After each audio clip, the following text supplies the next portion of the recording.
This is Audible. Thule Audio presents The Tycoon's Forced Bride by Jane Porter, narrated by Shannon McManus. Dedication. For my amazing, loyal readers who know and embrace that I don't always write nice, normal romances featuring lovely, well-adjusted characters who meet while shopping for organic produce. This one, dear readers, is for you. Chapter 1. He knew Ava's daily routine down to the minute. It wasn't a difficult routine to learn. She never varied her routine. It was the same Monday through Friday. A car picked her up promptly at 8:10 for work. She was at her desk at the ballet school by 8:30. She taught 2 classes before she had lunch at her desk, and then 2 more in the afternoon, in between meetings with the school and company. The same town car that dropped her off in the morning returned at 6 to collect her. Back home, she rarely went out in the evenings. She rarely ordered food for delivery. On weekends, she stayed in, except for the special evening where she attended a performance. And, then again, she traveled in the town car, arriving a full hour and a half before the performance to give her time to get into the theater before the crowds arrived, and then returning a full hour after, when the crowds had dispersed. It wasn't just because she moved slowly, but she preferred obscurity. She didn't want anyone to see her or recognize her. Not when she'd once been Manhattan Ballet's principal ballerina, loved and adored for her grace, talent, and beauty. Ava's life consisted of work and the ballet, just as it had always been work and the ballet, although before she'd been on the stage, not in the back row of seats in the auditorium. He knew her routine because he had her followed. The security detail was discreet, and she never even knew they were there, just as she didn't know the town car was his, and the driver his too. She didn't know the Manhattan Ballet had initially given her the first part-time teaching job because he'd insisted the company arrange something for her, or he'd pull his support. The company listened. He was their largest benefactor after all. She didn't know he'd been in the background, opening doors, smoothing the way for her return, and he didn't want her to know. It was enough that she was working, and that she'd been promoted several times from a part-time assistant teacher for the children in the dance school to working with the older students and the professional dancers in the corps. Malcolm Mackenzie didn't mind the money. It wasn't that much, considering. Not when one was looking at the long term, and he was looking at the long term. Ava was his wife, and the mother of his son. The only problem was that while she remembered young Jack, Ava didn't remember marrying Malcolm. Chapter 2. It was cold, and the cold made her hurt even more than she normally did, which meant she moved even more slowly. Ava smiled gratefully at her doorman as he patiently held the apartment building's front door open for her. He was such a nice man, so patient, too. "Thank you, Robert," she said, aware that she was moving like an old woman, feet inching along, more like a shuffle than a walk. The cold made her stiff, and the stiffness knocked her off balance. If she had the energy, she'd go back upstairs and get her cane. This was one of those days when she could have used the support. "Need a hand, Miss Galvin?" Robert asked. Obviously concerned by her limping progress, it was the progress of a snail. She was certain it was painful to watch. She flashed the doorman a small, fierce smile, wanting to put him at ease. How could she complain to him when he stood for hours in the bitter weather? "No, I'm good. I've got this," she answered, glancing at the pavement in front of her, checking for ice. It'd only take one misstep, and today she'd go crashing down, and then she'd really hurt. "Sure you don't want me to lend you an arm?" "No, Robert. I'm 29, not 89. He laughed, as she'd intended.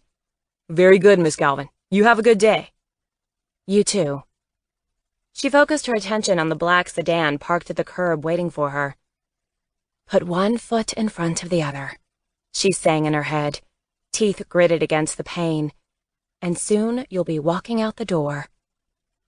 She blinked back tears as she sang the line again. Oh, she hurt. Hurt bad today. Where was that cane? Why had she thought she'd manage without it? Ava hadn't wanted to leave bed today. Hadn't wanted to shower and get dressed and come downstairs to travel across town to the Manhattan Ballet Company and School, located on 8th and 48th. But she had forced herself up, and she forced herself to shower and dress, and now she was here, almost to the car. She had to get up and go to work, because it was all she had now. She couldn't let the cold or her stiffness stop her. She needed the Manhattan Ballet. Her driver, Mickey Fitzgerald, moved towards her and took her elbow. "Mind the ice in front of you," he said.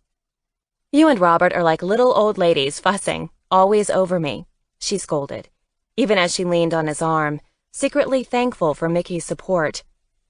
"Now those are fighting words, Miss Galvin, and you don't want to fight Mickey Fitzgerald. I'm a former featherweight champion." "Yes, and not just Irish, but world." She smiled up at him. "How could I forget that the great Mickey Fitzgerald is my very own chauffeur, shuttling me to and from work every day?" "I'm thinking I hear a little disrespect," he said, shifting his grip to keep her supported as she bent her knees to slide into the back of the town car. She winced as she brought her legs into the car, one by one. "No disrespect," she said, drawing a ragged breath. "You know I love you too much for that." "Humph." His gruffness couldn't hide his fierce protective streak, though. Mickey treated her like a princess. Ava didn't know how she'd lucked out, finding a driver as kind and good as Mickey Fitzgerald. He closed the door behind her and went around to the driver's side.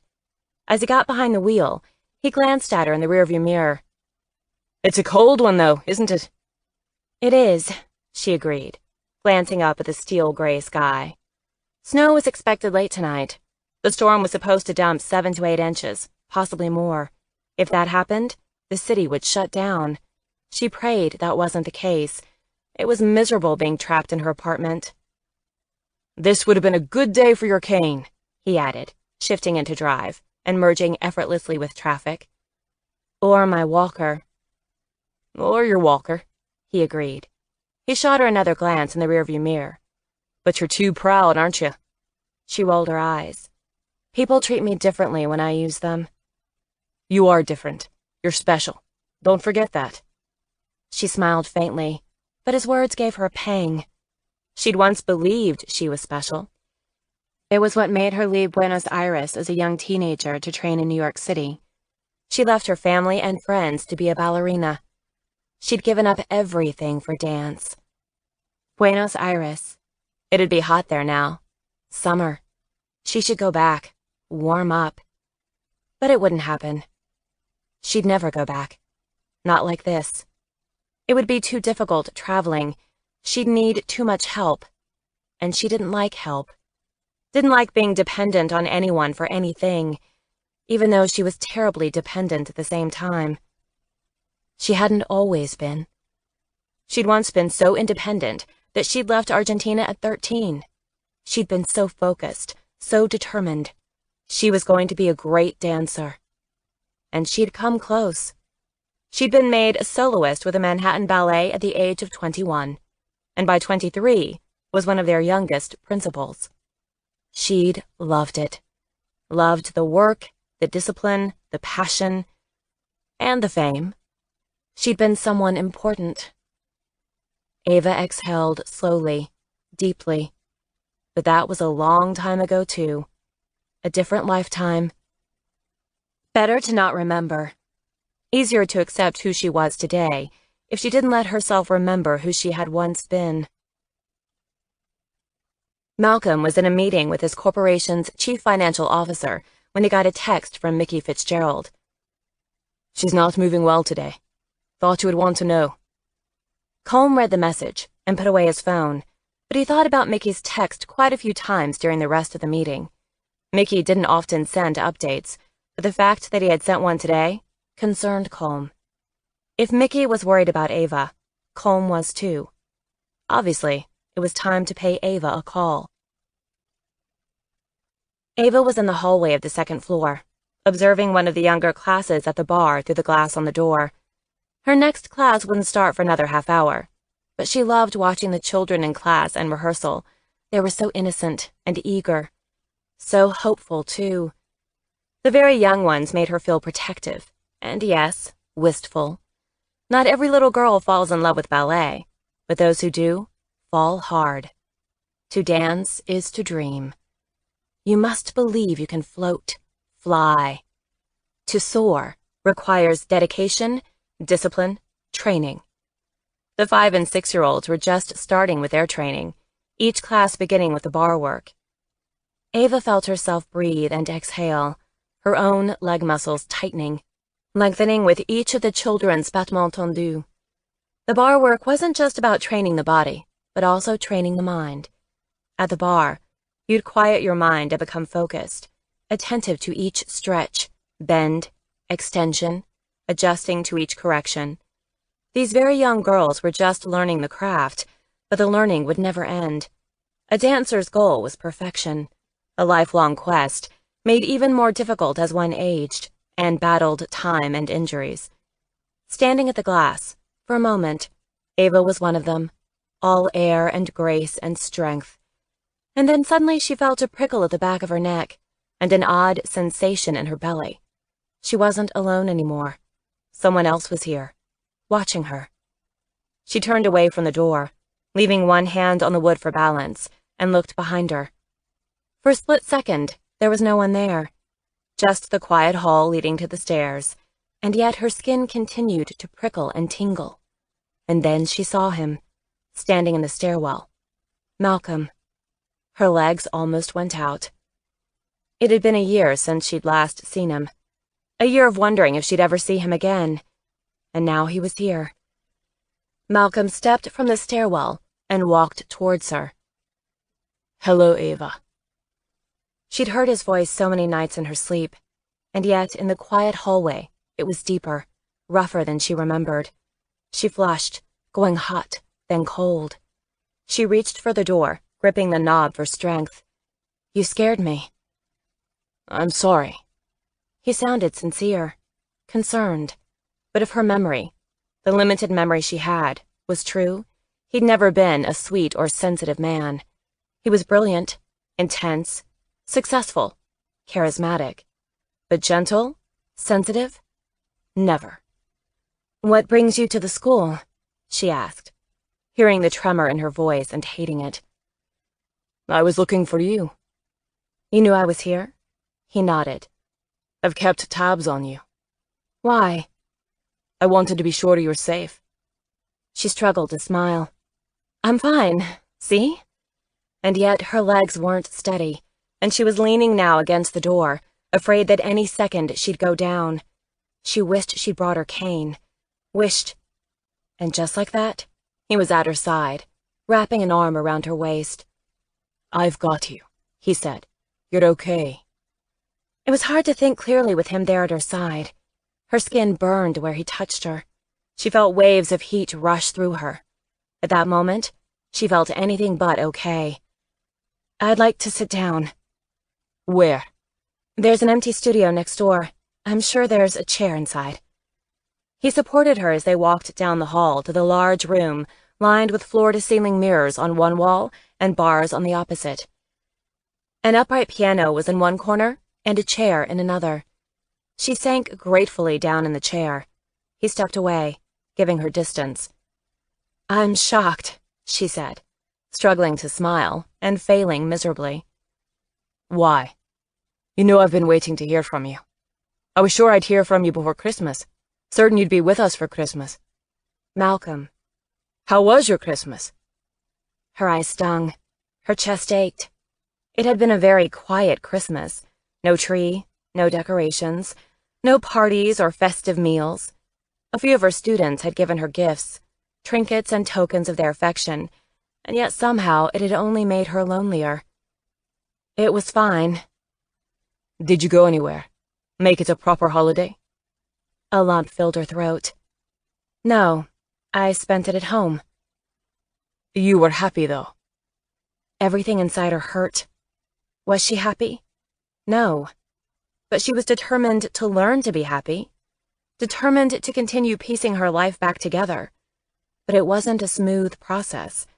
There were many fits and starts, as well as unexpected setbacks, like a fall on an icy curb, the relentless ache in her bones when buffeted by the frigid wind. "I'm healthy," she said, with a faint smile. "That's something." His harsh expression eased somewhat. "Yes, it is." He hesitated, his gaze scrutinizing her, moving from head to toe. "I did hope to hear from you. I had hoped you'd join us for the holidays." "Malcolm, we talked about this last time." "Last year, and much has changed in the past year." Fear made her heart race. "I haven't changed." His cool blue-green gaze held hers, challenging her. "I think you have." "No!"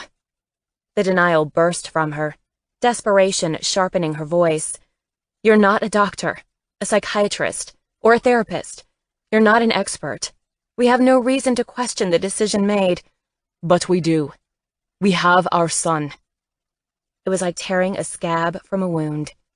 He couldn't possibly think they could go back and undo all that had been done. Humpty Dumpty sat on the wall.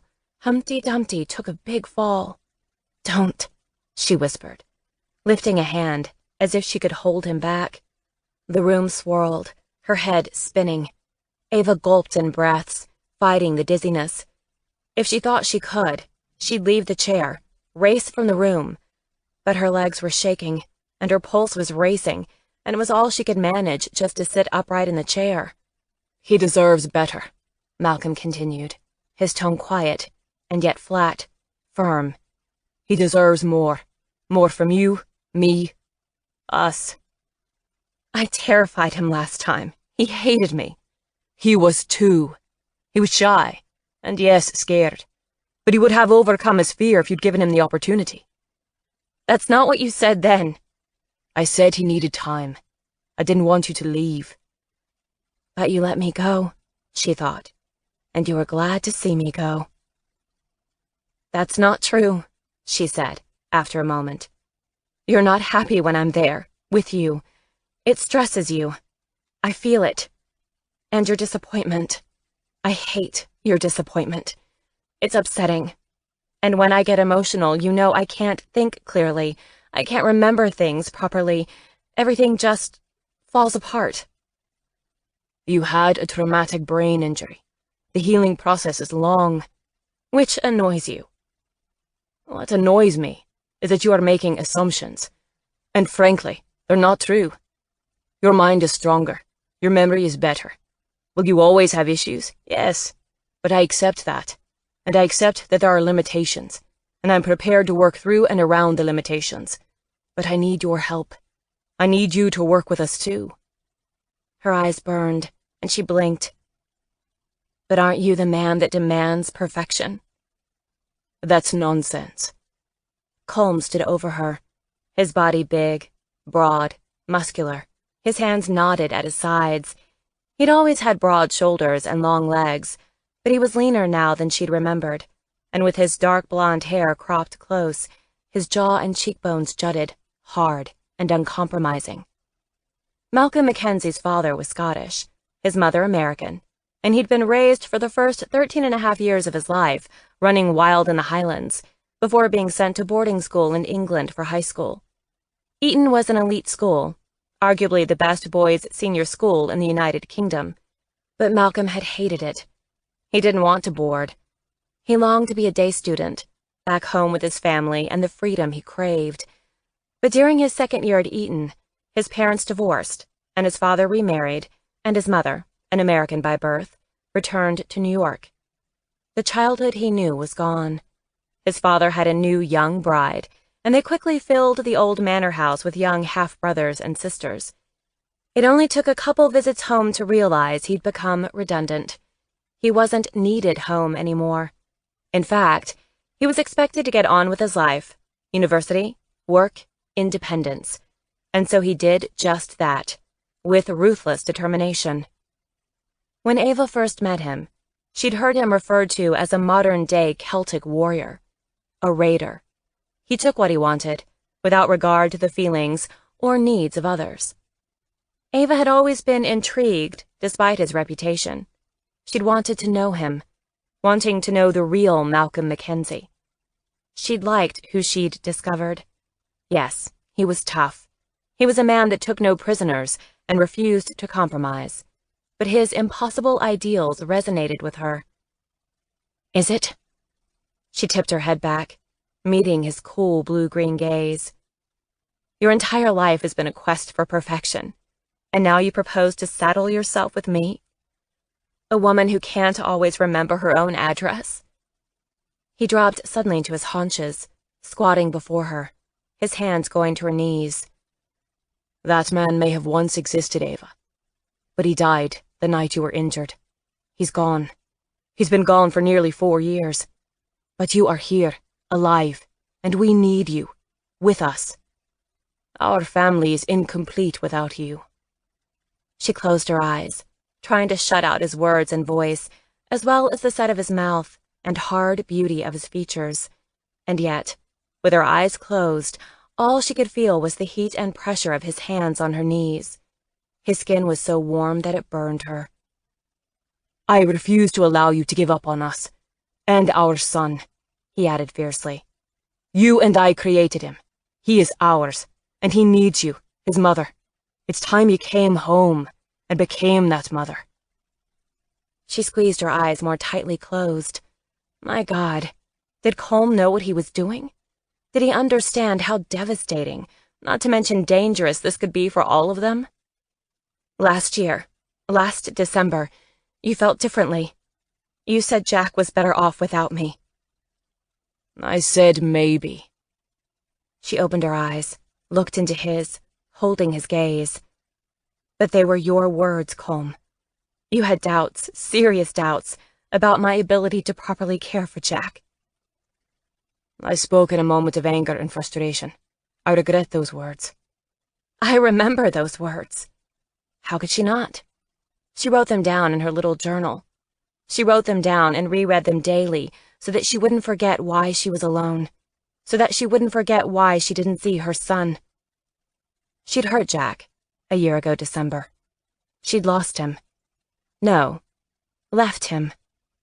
She'd left a 2-year-old in a busy shopping center. Worse, she hadn't even realized that she'd left Jack. She hadn't even remembered that she'd had a son. She'd gotten distracted by something, and in that distracted moment her memory failed her, and she'd simply walked out of the mall and had kept walking. She'd walked until she was lost, panicked, pathetically confused.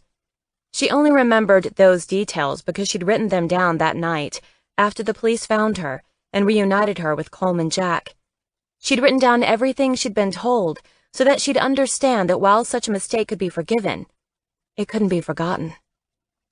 Rereading that day's journal entry horrified her every time. Jack could have died. She could have died.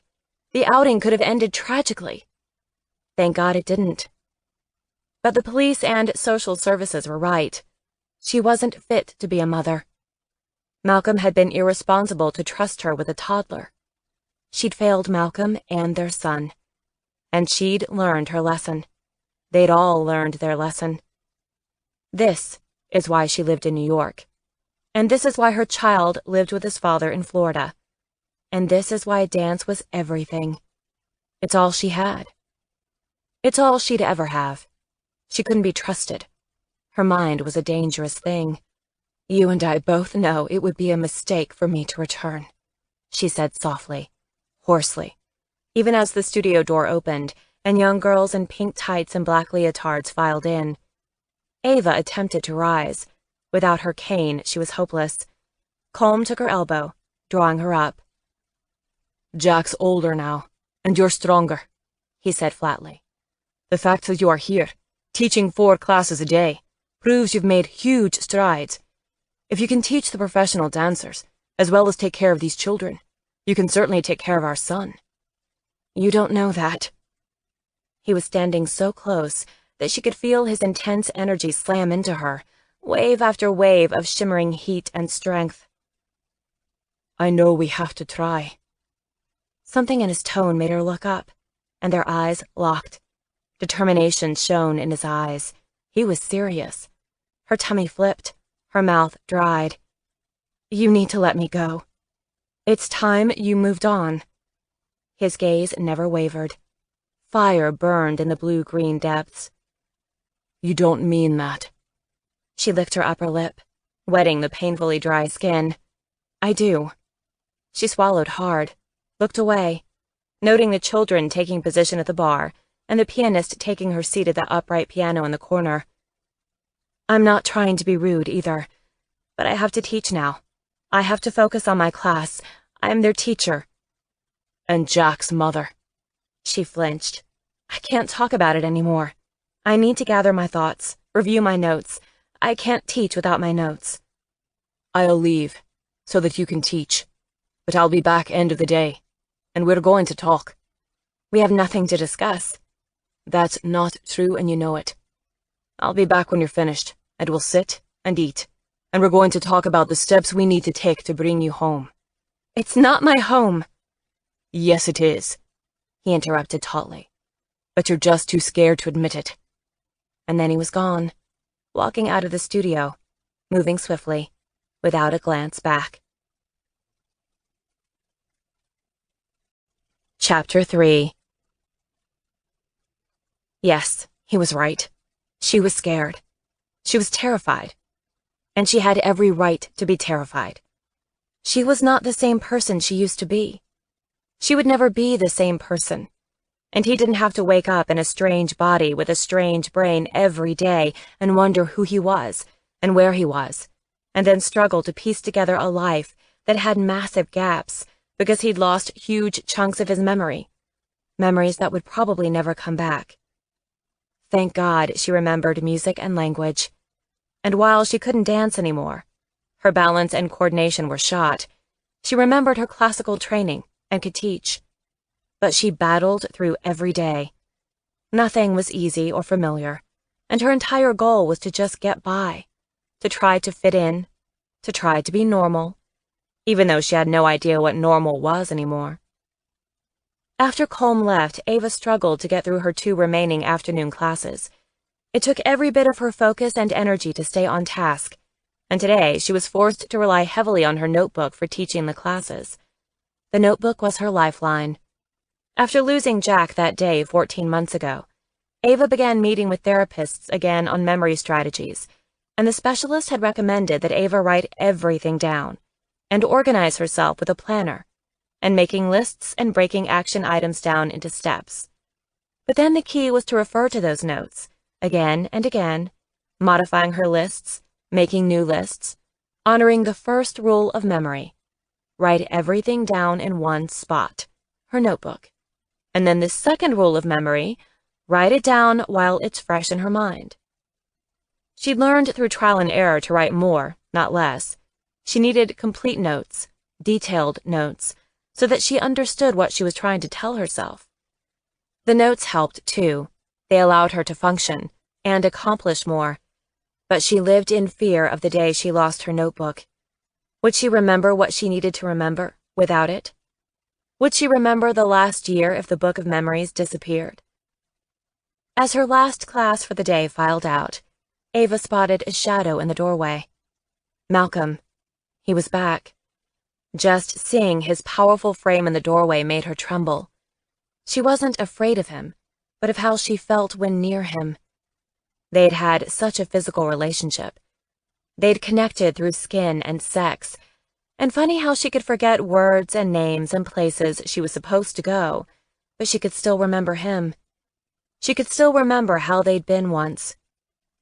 She no longer loved him, and her memories since the accident were patchy at best, but her body had never had a problem recognizing him. And, as he crossed the room towards her, she felt the old thrill ripple through her. It was impossible to look at him without feeling a throb of awe and desire. He moved like a great athlete, with leashed strength and power and grace. She responded to him the way she responded to music and dance, instinctively. "I'd rather hoped you wouldn't return," she said. Not surprised. I was a bit of an ass earlier. I'm sorry. She shot him a swift glance, surprised. He was smiling faintly, firm lips quirked, eyes crinkling at the corners. She didn't know this Malcolm. At least, she didn't remember this Malcolm. I know I have memory issues, but I don't remember you apologizing very often. The corner of his mouth lifted higher. In this case, your memory serves you well. Ava felt a pang, her chest tightening with emotion. How do you do that? She whispered. How do you still make me feel so much? That's just how we've always been. But even after a year? We're supposed to be together, Ava. But I have a feeling you don't write that down in your notebook. I have a feeling you write anything but that down. He knew her so well that it scared her. She looked away, out the window. It was dark out. It looked cold. You have me at a disadvantage, she said after a moment, glancing back at him. You can remember things without needing to write them down, both good and bad. You can go through your memories and analyze them. I have nothing to analyze. And yet, you try. You record facts and details and pore over them. Yes. Her gaze met his, and she felt a jolt of awareness and appreciation. He was so impossibly good-looking. By far the most handsome man she'd ever met, and he'd once been hers. Maybe that's the mistake, he said. Maybe you need to think less and feel more. Then I'd feel absolute panic, because I'd realize what a disaster I am.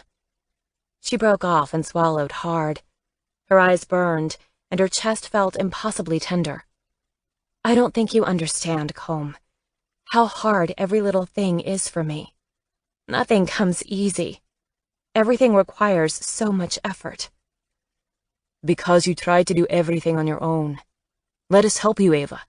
Let us make it easier. We can. I wish I could believe you. What if I could prove it to you? Her gaze locked with his. How would you do that? Come away with me for the weekend. It's going to snow tonight. Hard. The city will be shut down tomorrow, and probably the day after. So let's make it a long weekend. Let's escape the cold and play and have fun. Play. Have fun. Now those were foreign concepts. I don't think I know how to do that. I know, but I can show you. And then he smiled at her, and there was heat in his eyes, and she couldn't help but respond, a shiver of pleasure racing through her. You are far too attractive, you know, she said huskily. His smile deepened. His blue-green eyes glinted. We used to have fun together, Ava. Let's have fun again. What would we do? Soak up the sun, eat good food, listen to music, cruise around the island. Her eyebrows lifted. The island? I bought a little place in the Caribbean. It's gorgeous there right now. Not too hot, not at all humid.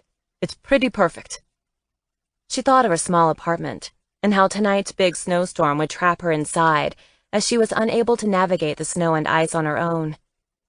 It does sound nice. So come with me. Have fun with me. It was tempting, so tempting. Her gaze searched his. I can't just leave here. Drop everything. The city is going to shut down. The school will close. The professional dancers might stagger in for a class, but they don't need you. So think about what you need. The sun, the sea, some R&R. He smiled at her, teasing, coaxing. Doesn't that sound appealing? Very. So give yourself permission to unplug for a few days. You've earned the break. I'm sure you haven't taken any vacation time in the past year. I haven't. So take a little vacation now.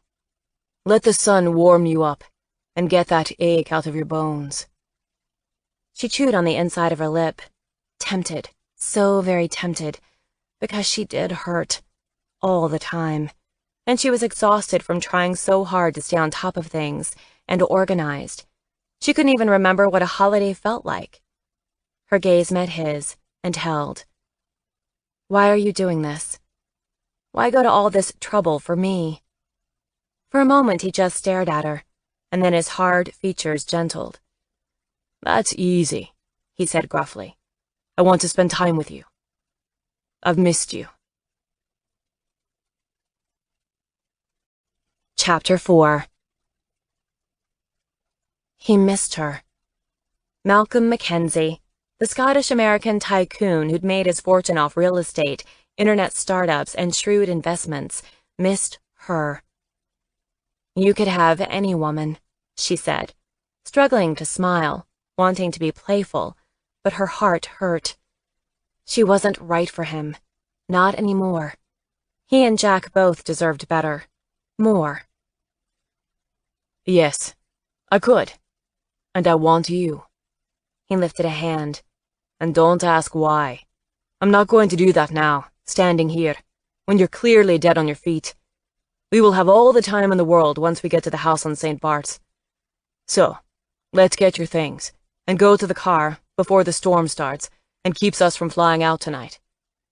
He helped her gather her black cashmere shawl and her notebook and pen. Together they walked to her small office where she retrieved her winter coat, hat, and gloves. They rode, silent, down to the lobby in the elevator. Ava glanced at Colm's profile as he opened the building's front door, and they were greeted by an icy blast of air. Colm looked big and fierce and forbidding. What was she doing, agreeing to go away with him? Why was she agreeing to this? As they left the building, she shivered and wobbled, and wished yet again she'd brought her cane today. Colm wrapped an arm around her waist, steadying her.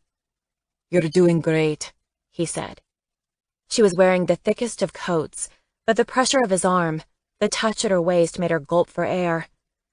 I'm okay, she protested. I'm not going to fall. Not taking any chances. She shot him a swift glance. I manage just fine when you're not around. He arched a brow, but didn't contradict her. She spotted the town car at the curb. Mickey was standing by the black sedan, waiting for her. My car's here, she said. Do you have one too? No, I figured we could use your car. Frowning, she glanced up at him. Mickey might have plans. Colm shrugged. He might, and then he might not. Let's ask him. Malcolm did just that, asking if Mickey could drive them to Teterboro, the executive airport that served metropolitan New York. The airport was just across the Hudson in New Jersey. Mickey knew where it was. Not a problem. I can take you and Miss Galvin wherever you want to go, the driver answered. Good. My plane's ready. We just need to get there. In the back of the car, Ava glanced at Colm. You were so very sure of me, weren't you? I wasn't sure of you. Just hopeful. His mouth curved. And then there's the fact that I have confidence in my negotiation skills. I've been told I can be persuasive. Sounds like something I might have said, she muttered grumpily. Indeed. Mickey shifted into drive, putting the car in motion, and seconds later they'd merged into the evening traffic. A horn blared behind them, but neither Ava nor Malcolm paid the honking cars and taxis any attention. After a moment, Colm asked her about the new ballet premiering in February, just before Valentine's Day. Ava shared that it was a love story, set during World War II, and since it was part of the Holocaust, it was tragic, but the ending was powerful and redemptive. She loved the choreography and music and was looking forward to it staged. Colm kept asking questions, and she talked, relaxing as she focused on the things she knew best, dance. But that ease vanished 30 minutes later when they pulled up to the executive terminal. Ava stiffened as she spotted the airport's tower, and then saw the sleek white jets dotting the tarmac. What on earth was she doing? How could she have agreed to Colm's plan? Fear swamped her, clouding her thoughts, making her head spin. She couldn't leave the car, couldn't leave Mickey. This was a mistake, she thought. She couldn't go to St. Bart's. She should be home right now. She needed to keep to her routine. Bad things always happened when she changed her schedule or did things differently. No, I can't do this, she said, drawing back from the door as Mickey came around to open it for them. It's not a good idea. There's no reason to panic. There's every reason in the world. When I change things, do things differently, everything falls apart. I fall apart. I don't want that to happen, and neither do you. You're not getting rid of me, Ava. I know what Jack needs, and it's not me. What about me? He demanded, his voice low, terse. Are you going to speak for my needs as well? She stared up into his face, searching his eyes. I know. Ava, you don't know. And while I love that you have a mind of your own, and a fierce desire to be independent, in this instance, you are wrong. His voice dropped, deepening. I've tried to be patient. I've tried to let you do things at your pace, but my patience is gone. It's time to do what I think is right, for you, for Jack, and for me. Which means? That we're going to figure us out, once and for all. He scooped her into his arms, stepped from the car, and carried her past Mickey, to walk the short distance from the car to the parked jet. The first snowflakes were falling in dizzying whirl of white. "Put me down," Ava demanded, pressing against Colm's thick shoulders and then giving him a shove in the middle of his chest. Snowflakes were sticking to his jacket and dusting their heads. She supposed it was cold, but she was too upset to feel it. Malcolm ignored her, crossing the tarmac in long, determined strides. Ava glanced back at Mickey, who was standing next to the car, arms folded, looking very much like a sentry, except he shouldn't be standing there frozen. He should be coming to her assistance. "Mickey, help me!" she cried, pounding on Colm's chest again. "Don't let him take me! You can't let him do this!" "Stop shouting!" Colm cut her short. "He's not going to help you. Mickey works for me. He's always worked for me. Everything you have has been provided by me. Your apartment, your job, your security detail." "My security detail?" "Yes, your security detail. Robert your doorman, Mickey your driver, Peter the ballet." "Peter the custodian?" "He's not a janitor. He's a retired Secret Service agent, and he's there to protect you. So stop shouting and flinging yourself around before you get hurt." Her jaw dropped. Her expression was one of shock. "You hired all of those people?" "Screened them, hired them, monitored them." He shifted her weight in his arms and mounted the stairs, climbing the folding stairs quickly, effortlessly. "Why?" "To keep you safe, damn it." She stared at him, appalled. "You are out of your mind." "Maybe," he admitted grimly, as the crew closed the jet door, securing it. He nodded to the pilots and then the male flight steward even as he put her down in one of the oversized leather chairs in the main galley. "Buckle up," he said. "We want to get out of here quickly. Conditions are worsening. If we're going to take off tonight, we need to do it now." "I've changed my mind. I don't want to go." She tried to stand. He pushed her back down. "You want to go. You're just being stubborn."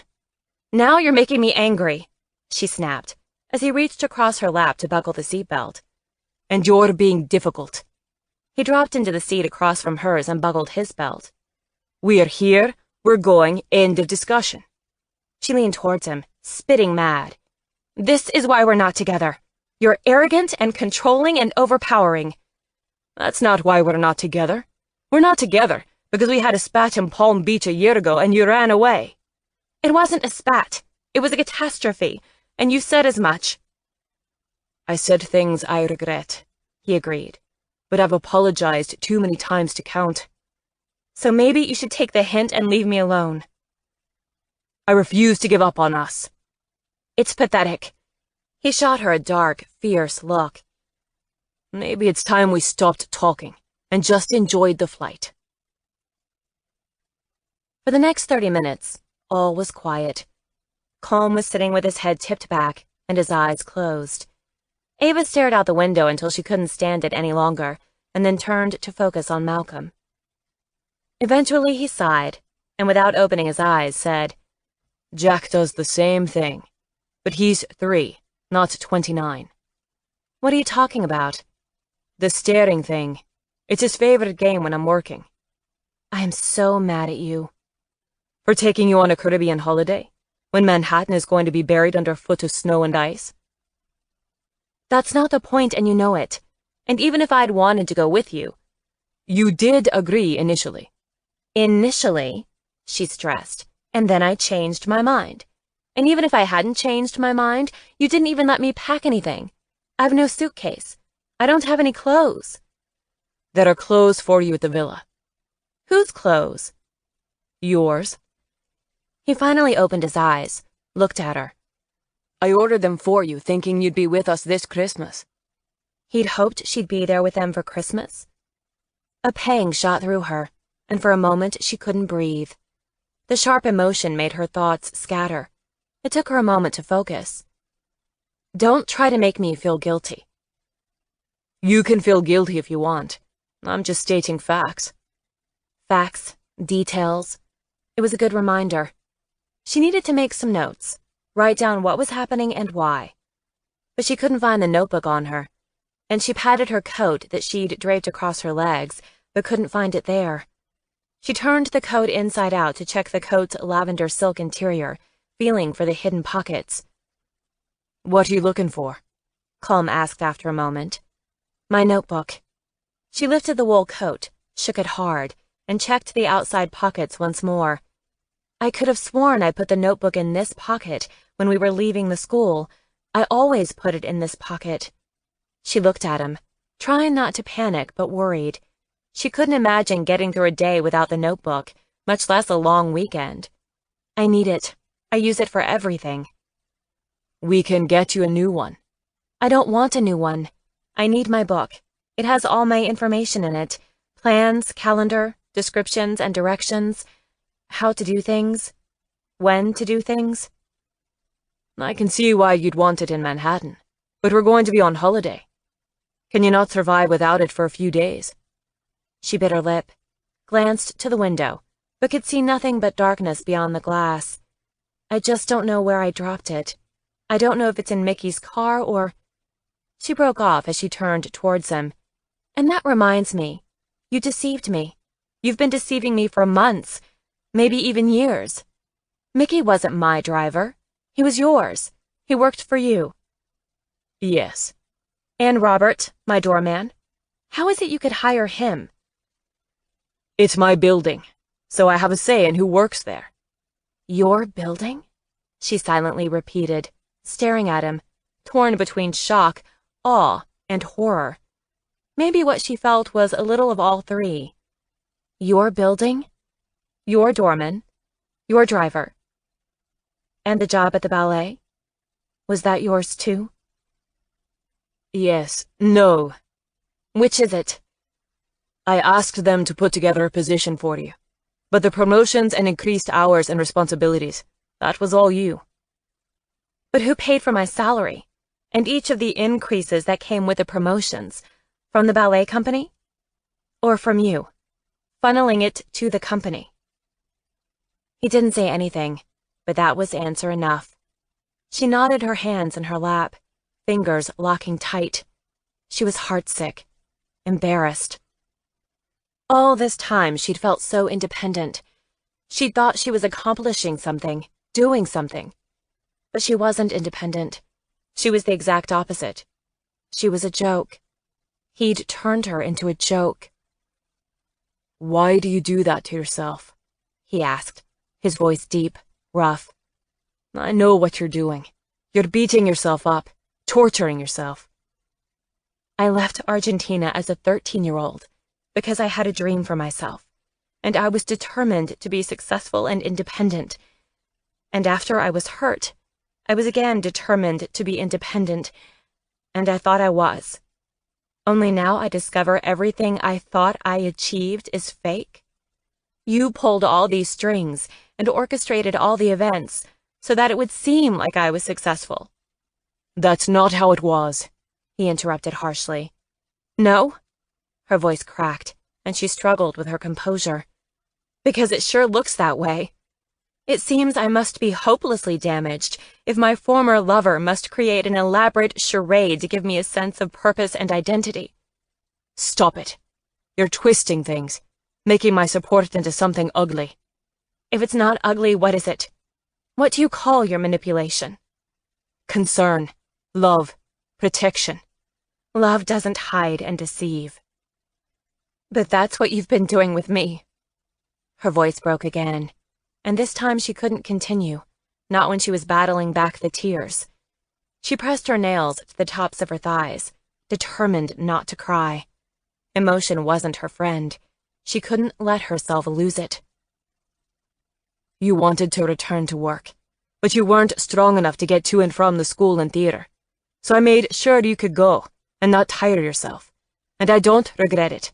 I'm glad I did it, and I'd do it all over again because you needed someone to help you, someone to take care of you. Yet you let me believe I'd earned the job and found the apartment. Her gaze locked with his. You let me believe I was coping with life again. Because you are. You have been. You are clearly healing. If you weren't better, I wouldn't be pushing for you to come home. Your home is not my home, Malcolm. Your home has never been my home. To be honest, I don't know why you're even here, doing this. He arched a brow. I know you have memory issues, but Ava, is it that easy to forget you have a son? She ground her teeth together. And I hurt him. I remember that too. You have forgotten so many things. Why can't you let yourself forget that one day? Because I can't afford to forget that I abandoned a 2-year-old. I walked away from him without a second thought. And thank God nothing tragic happened that day. But it could have. Colm said nothing for a long moment. His lashes lowered, gaze narrowed as he studied her.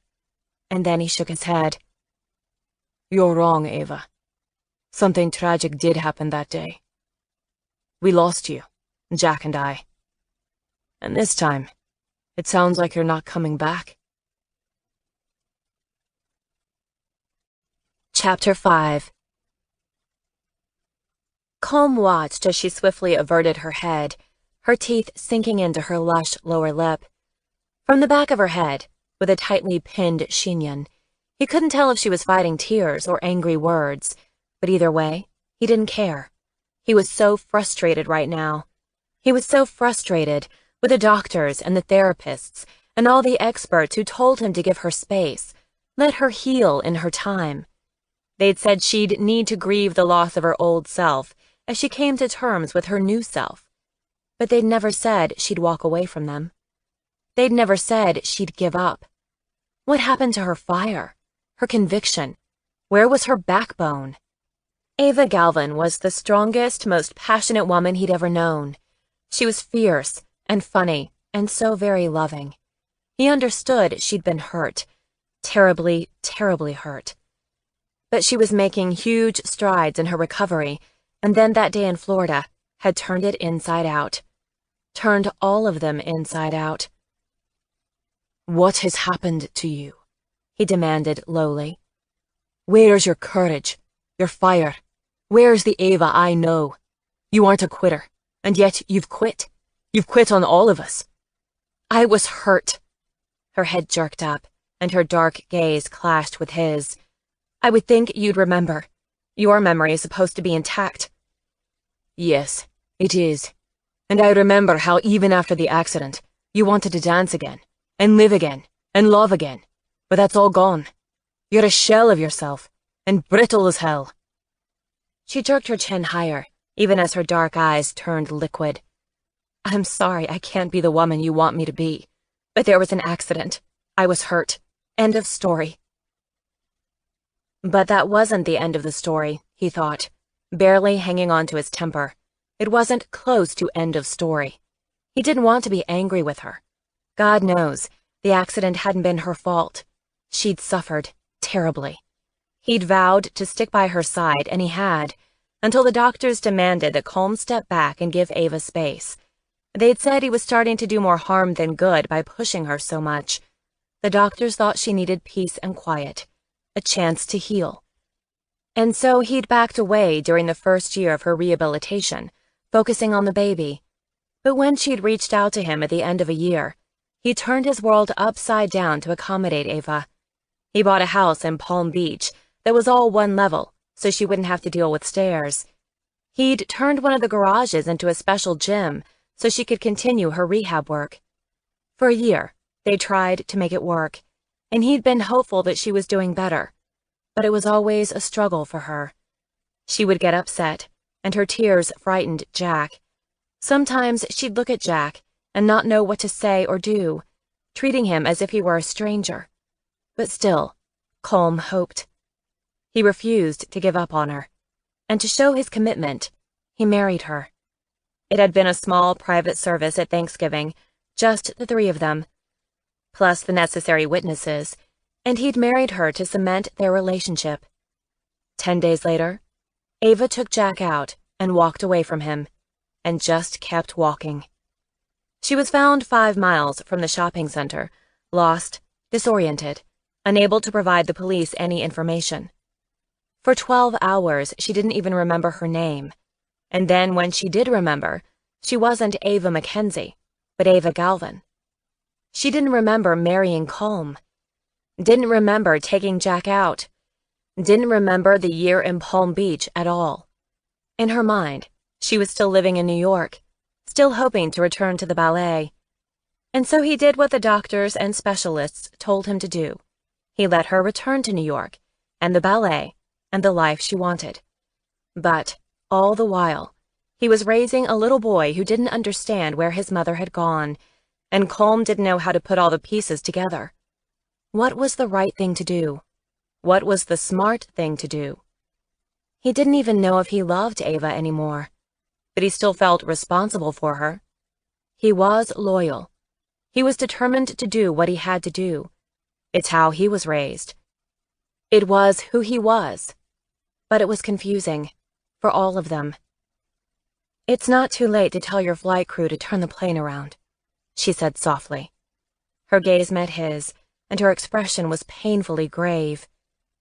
"We could probably still land in Teterboro." For a moment, he didn't speak, too busy trying to process his wildly conflicting feelings. He wanted her. He didn't want her. He missed her. He was exhausted by the struggle to get close to her. He'd never give up on her. He didn't know if he should give up on her.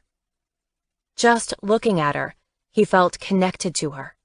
When near her, he knew they were still meant to be together. But if she didn't feel it, if she didn't believe it, was it time to let her go? Or was it time to break through this wall and reserve she'd constructed around her following that incident last December? He didn't know. He needed to know. He needed clarity as well as peace. As if reading his mind, her lips curved sadly. "Someday, you have to accept facts." He stared at her for a long moment, then shrugged. "I'm not there yet." "But what if I am?" His chest tightened, a pinch that made him hold his breath and count to 10. "Then you have to be patient with me," he said lowly, "because I still want to try." Emotion flickered in her eyes, and her full lips quivered, then compressed. She was fighting to hold back tears, and it was like a blow to his heart.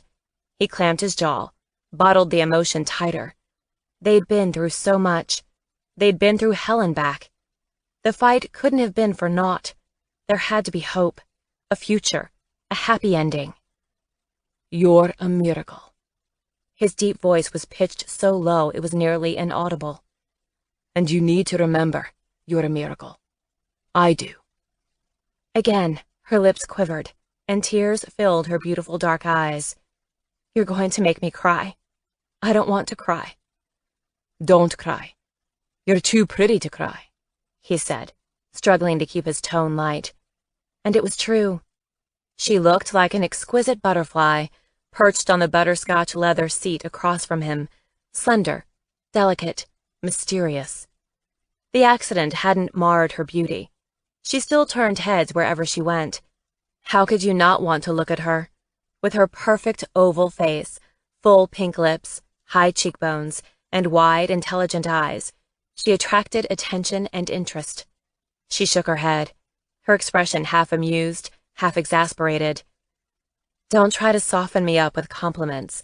I might not remember everything, but I do remember how charming you can be, and that you're lethal when you want something." "At least you remember the important things." She laughed. Good Lord, she laughed. "You're impossible," she said, her voice throaty, the sound sexy. And just like that, he felt the old jolt, the electric heat that had brought them together, again and again. "But you like that about me," he drawled, and he saw a flash in her eyes, the laughter chased away by something deeper, hotter. She felt the heat, too, the physical pull. So the desire wasn't gone. Good to know, he thought, his gaze meeting hers and holding, wanting her to feel what they'd once had, daring her to let the fire burn again. He was doing something to her right now, she thought, unable to look away from his intense blue-green eyes. He was challenging her, making her think, feel. So like calm to throw down the gauntlet, to force her out of safety. "Impossible," she repeated, her pulse thudding in her veins, her body tingling, a thick, hot craving stirring within her. "You love the impossible." He unfastened his seatbelt and stood. He was so tall, his shoulders so broad. Her heart jumped, and jumped again as he closed the distance between their leather chairs. "What are you doing?" "Showing you how much you like the impossible." "Not smart," she whispered, gulping for air as he leaned over her and unfastened her seatbelt. He drew her up, to her feet. "Now you're just being contrary," he answered, sliding his arms around her and drawing her close against him. He was oh so warm and so very hard. He felt wonderful, too wonderful, and familiar in the kind of way that made her heart ache. Once, he'd been her man. Once, he'd been her world. Calm tilted her chin up, forcing her to look into his eyes. "Remember this," he murmured. "Remember us." Her heart was pounding. Her legs went weak. "We are good together. We fit," he added. His intense eyes held her captive, and she stared up at him, thoughts scattering, emotions swirling. She couldn't think straight, didn't know anything right now. "You're not fair." She licked her upper lip, her mouth suddenly dry. "This isn't fair." "How so?" She struggled to organize her thoughts, which wasn't easy when her heart was pounding so. He felt so good. He felt like everything she loved. "I think you know I like this." He stroked her cheek. It took an effort to speak. Her senses were swimming, nerves screaming with pleasure. "So you're using me. Against me." His lips quirked. "All is fair in love and war." "Is this war?" "No, baby. It's love." But that didn't sound right. It didn't fit. They'd been many things to each other, but he didn't love her. She didn't know why. But love had never been part of the equation. "It's not love," she said, stiffening, her hands going to his chest to push him back.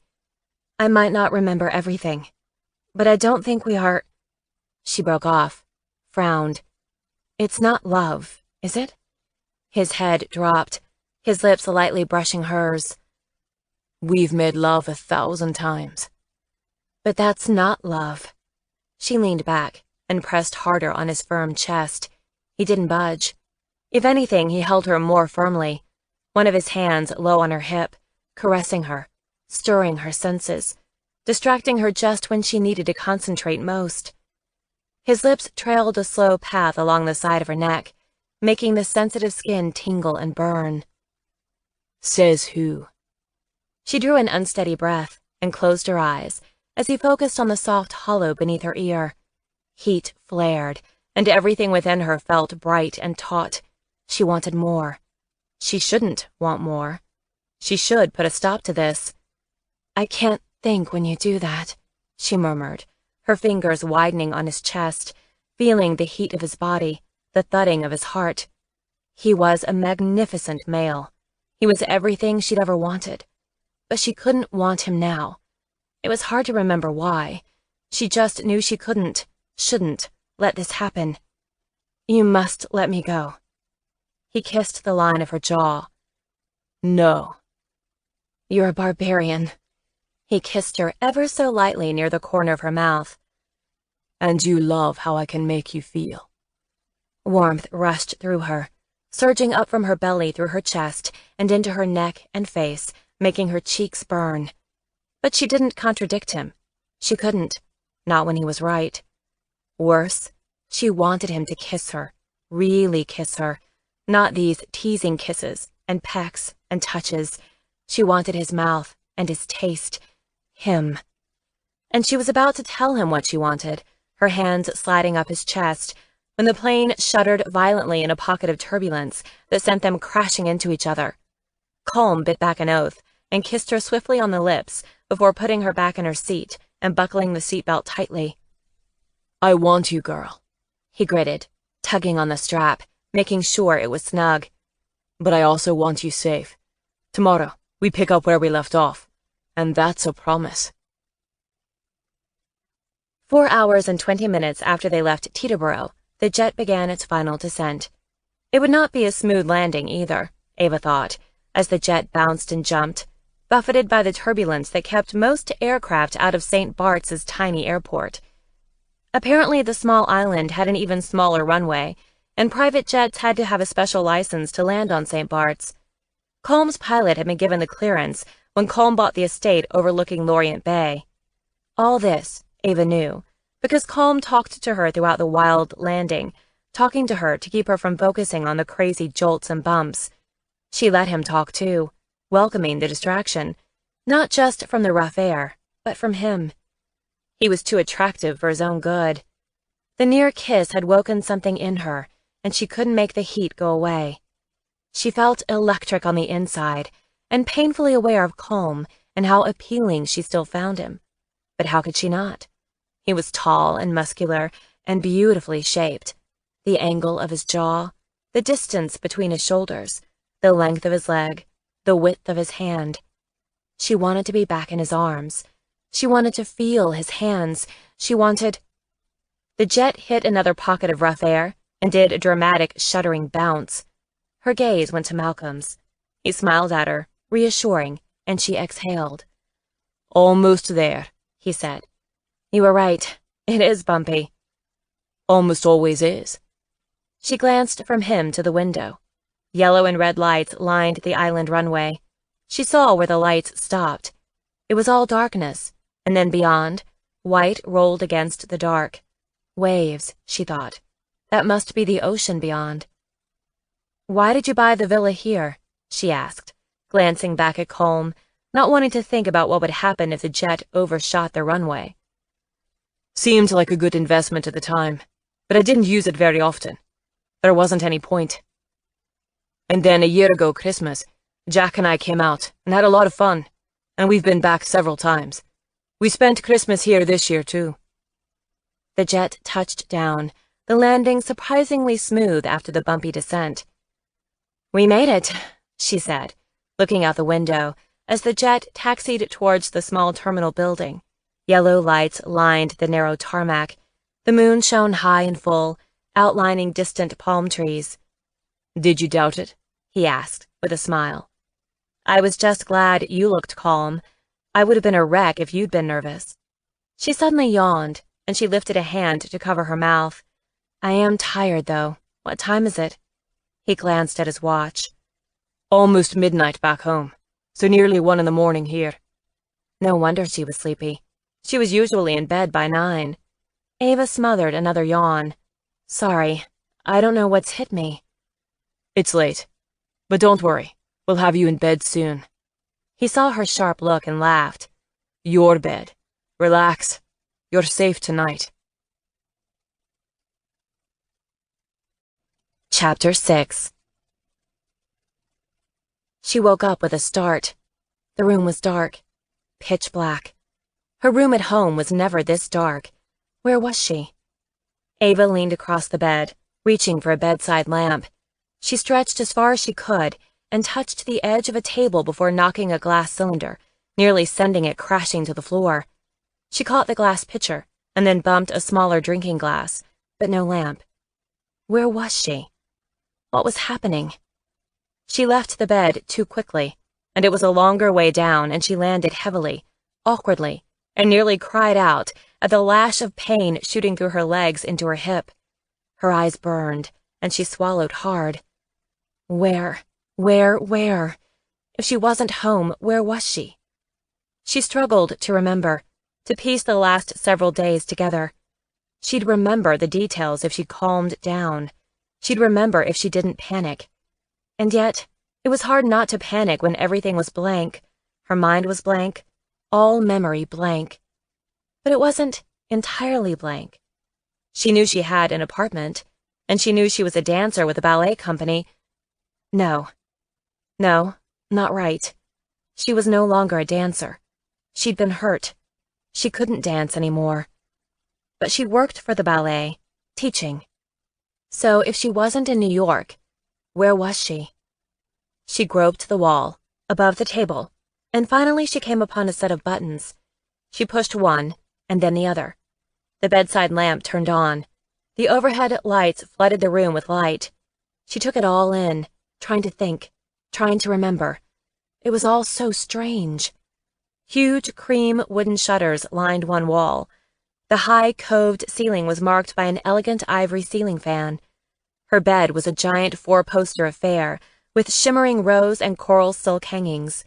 A pile of silk pillows in every shade of rose was stacked on the chest at the foot of her bed. But none of it looked familiar. She didn't know why she was here. She didn't understand any of this. Her bedroom door opened. Colm entered, wearing nothing but thin cotton pajama pants. You okay, Eva? He asked, his deep voice a sleepy rumble. She shook her head. She knew him. Of course she knew him. She dreamed about him every night. Dreamed of love won and lost, and lost, and lost. Where am I? She whispered. He was walking towards her, pushing back dark blonde hair from his forehead, muscles rippling in his chest, arm. At my place, on St. Bart's. She looked from his hard, thickly muscled chest to the jutting angle of his jaw, and then to his eyes. How? Why? You came with me last night. It was her turn to push a tangle of hair from her face. Her hand was trembling. Her legs weren't at all steady. Her eyes burned, hot and dry, and painfully gritty. I don't remember. We're here for a holiday. Why? We thought it'd be fun to have a little R&R. You've always loved the sea, and it's warm here. Not at all like New York, which is in the middle of a snowstorm. He talked as he walked towards her, his pace slow, and body relaxed, and yet she felt ripples of heat and tension. Just watching him approach made her nervous, anxious. She backed up a step, and then another, bumping into the chest at the foot of the bed. But why here? Now? She couldn't sort it out. Why now? You don't remember that I came to see you yesterday in New York? You were working at the school, teaching, and we talked about our son, Jack, and how much he misses you. She winced at the mention of Jack. Jack, her baby. She didn't know him, though, not really. She'd only seen him a couple times because she wasn't a fit mother. She was dangerous. Colm had to keep her away. Is he okay? She asked. Has something happened? No. Colm stopped just a few feet from her, hands resting low on his hips. He still looked relaxed, and yet she felt his scrutiny. He was studying her closely, monitoring her expression. He's doing great. Healthy, happy. You're the one we worry about. Her heart ached, air bottled in her lungs. Why? We miss you. She continued to hold her breath, holding the pain and longing in. She'd been so lonely. She'd been so lost without them. I miss him. She swallowed hard. And you. I miss you so much. She wanted to tell Colm, but couldn't. She was too broken, too damaged. She couldn't be what he wanted or needed, and she had to be mature, had to accept how things were. She was better off alone. It was her only way to protect Jack and Malcolm. Sometimes love meant sacrificing what you wanted in order to meet the needs of others. Only Jack, he teased, firm mouth quirking, tone wry. Not me? Not even a little bit? Always you. I have loved you from the moment I first laid eyes on you. She struggled to speak, but a lump filled her throat, and she blinked to keep her eyes dry. Maybe a little bit, she admitted hoarsely. So much. Too much. I'll take that, Colm said, moving another step towards her, closing the distance, bringing her against him. His hands settled on her shoulders before moving carefully down her back. He was warm, so warm. His touch soothed her, comforting her in a way words never could. She tried to hold herself upright, but his skin was a siren call, and she needed him, wanted him. He stroked back up her back, drawing her even closer, and finally she gave in, leaning against him, resting. And once she was relaxed, he led her back to bed and climbed into the bed with her, holding her until she fell asleep in his arms. It took Colm far longer to fall back asleep. Ava sighed with pleasure, warm and so very comfortable. Sleepily she stretched, and as she stretched, she encountered warm skin and hard muscle. All sleepy thoughts vanished, and she opened her eyes to discover it was morning. The wooden plantation shutters open, along with the oversized sliding glass doors, inviting the sunshine in. But that wasn't all. Colm was in the bed with her, lying on his back, arms folded behind his head. The covers were bunched low at his hips, exposing his broad, bare chest. She didn't know where to look, his body or his face. "What are you doing here?" she demanded, blushing, tugging the covers up higher, trying to cover him and her. You must have had a bad dream, because you woke and were upset, so I put you to bed, and stayed to make sure you were okay. She pressed the covers to her collarbone. "You are so attentive," she said primly. I try. Humph. He smiled lazily. You're really wrestling with those covers, Ava. It's almost as if you're a virgin. His smile reached his eyes. In case you forgot, you're not. She sat up, covers still pressed to her chest. "You can leave now." You're kicking me out of your bed, now that I've served my purpose. She blushed all over again. "Nothing happened last night." How do you know? Her mouth opened, closed. That was a good question. Not that she'd tell him that. He was already looking a little too much like a big cat in her bed and extremely self-satisfied. "I would know if something had happened." How so? "I would just know." He rose up on his elbow to look at her. So what about on the plane? What did we do during the flight? Ava slid out of bed, putting much-needed distance between them. "Nothing." She saw his expression and hurriedly added, "We couldn't do anything. There was too much turbulence." So you do remember the flight? "You seem to be part of my emotional memory, for the good and the bad." I would prefer to think of it as good. He threw back the covers and stepped from bed. Want coffee? Breakfast? Coffee would be wonderful. Maybe a slice of toast, too? I'll have coffee and breakfast sent to you. They'll probably set your table on the deck out there. Is this all right with you? She nodded. "Are you not going to eat?" I'm going to go run, and then I'll be back, and I'll have a light bite, and then take you on a tour of the place. When Colm returned an hour later, he found Ava on the deck, leaning against the railing, her long dark hair loose, her slim figure wrapped in a delicate cherry silk robe that made her pale skin glow and highlighted the hint of pink in her cheeks. He'd picked the robe up on one of his trips, thinking she'd look gorgeous in it, and she did. But then he thought she could wear a paper bag and be stunning. She hadn't heard him yet, and he watched her for a moment, feeling the same rush of possession and desire he always felt when near her. He'd been smitten with her from the start, only he hadn't always known how to tell her. Or maybe he'd been too proud to tell her. Had it been a game? A power trip? God help him. He hoped not. He made a sound, and she turned, spotted him, and gave him a smile. "How was the run?" she asked. He joined her at the railing. Good. He forced his gaze from her fine, elegant features to the turquoise water and the foam-tipped waves. It was a beautiful day, and yet she was 100 times more appealing. Did you eat? I did, more than I usually do. That's good. Dancers can't afford to gain weight, though. Not even dance teachers? No, she grimaced. I wouldn't be respected. That's why I write everything I eat down. Helps me keep track. Speaking of your notebook, Mickey found it in the car. He said he'd mail it, but with the weather, I'm thinking we will be home before it gets here. Then don't have him mail. We can go buy you a new one today if you'd like. I don't want you to worry while you're here. Maybe. Let's see how I do today. Maybe I'll be okay. Who knows? It'll be an adventure, right?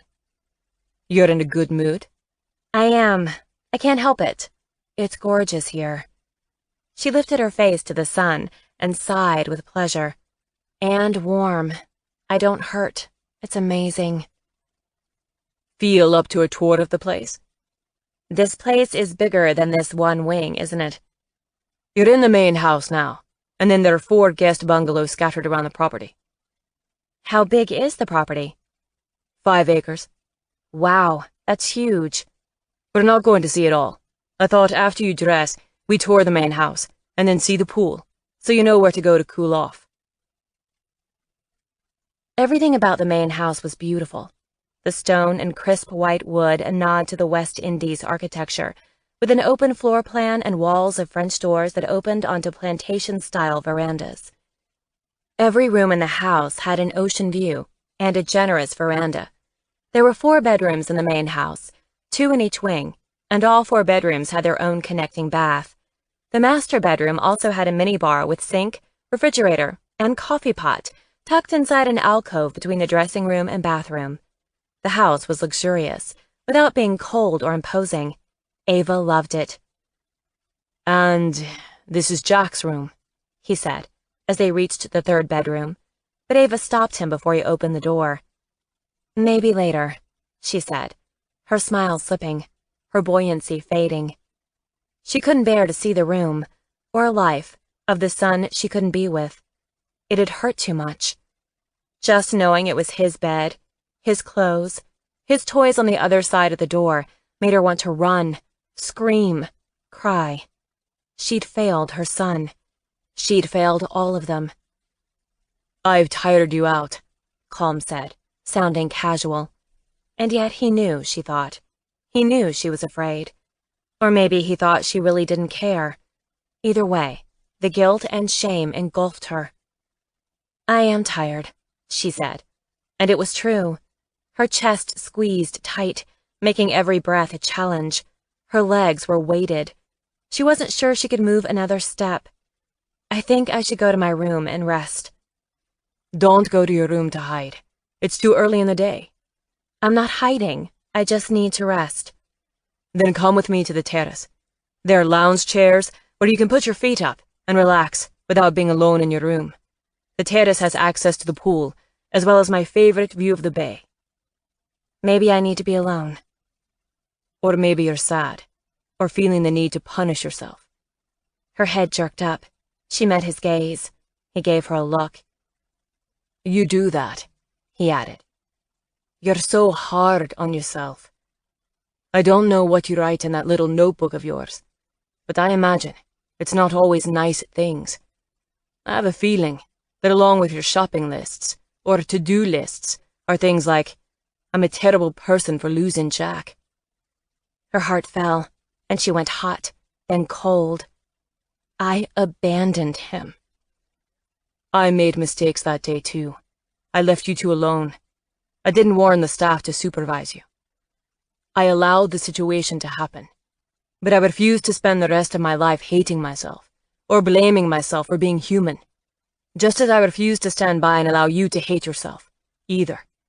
Things happen, so we deal with them. She pressed her lips together, looked away, struggling with the different emotions rolling through her. His words didn't soothe, they just inflamed. I don't want you to be my father. I don't want you to be this authority figure in my life. I'm speaking to you not as an authority figure, but as your friend. Your lover. Ha! Your partner, he continued, ignoring her short, mocking laugh. We are two equals, two halves of a whole. We have a responsibility to each other, to care for each other, and to be honest with each other as well.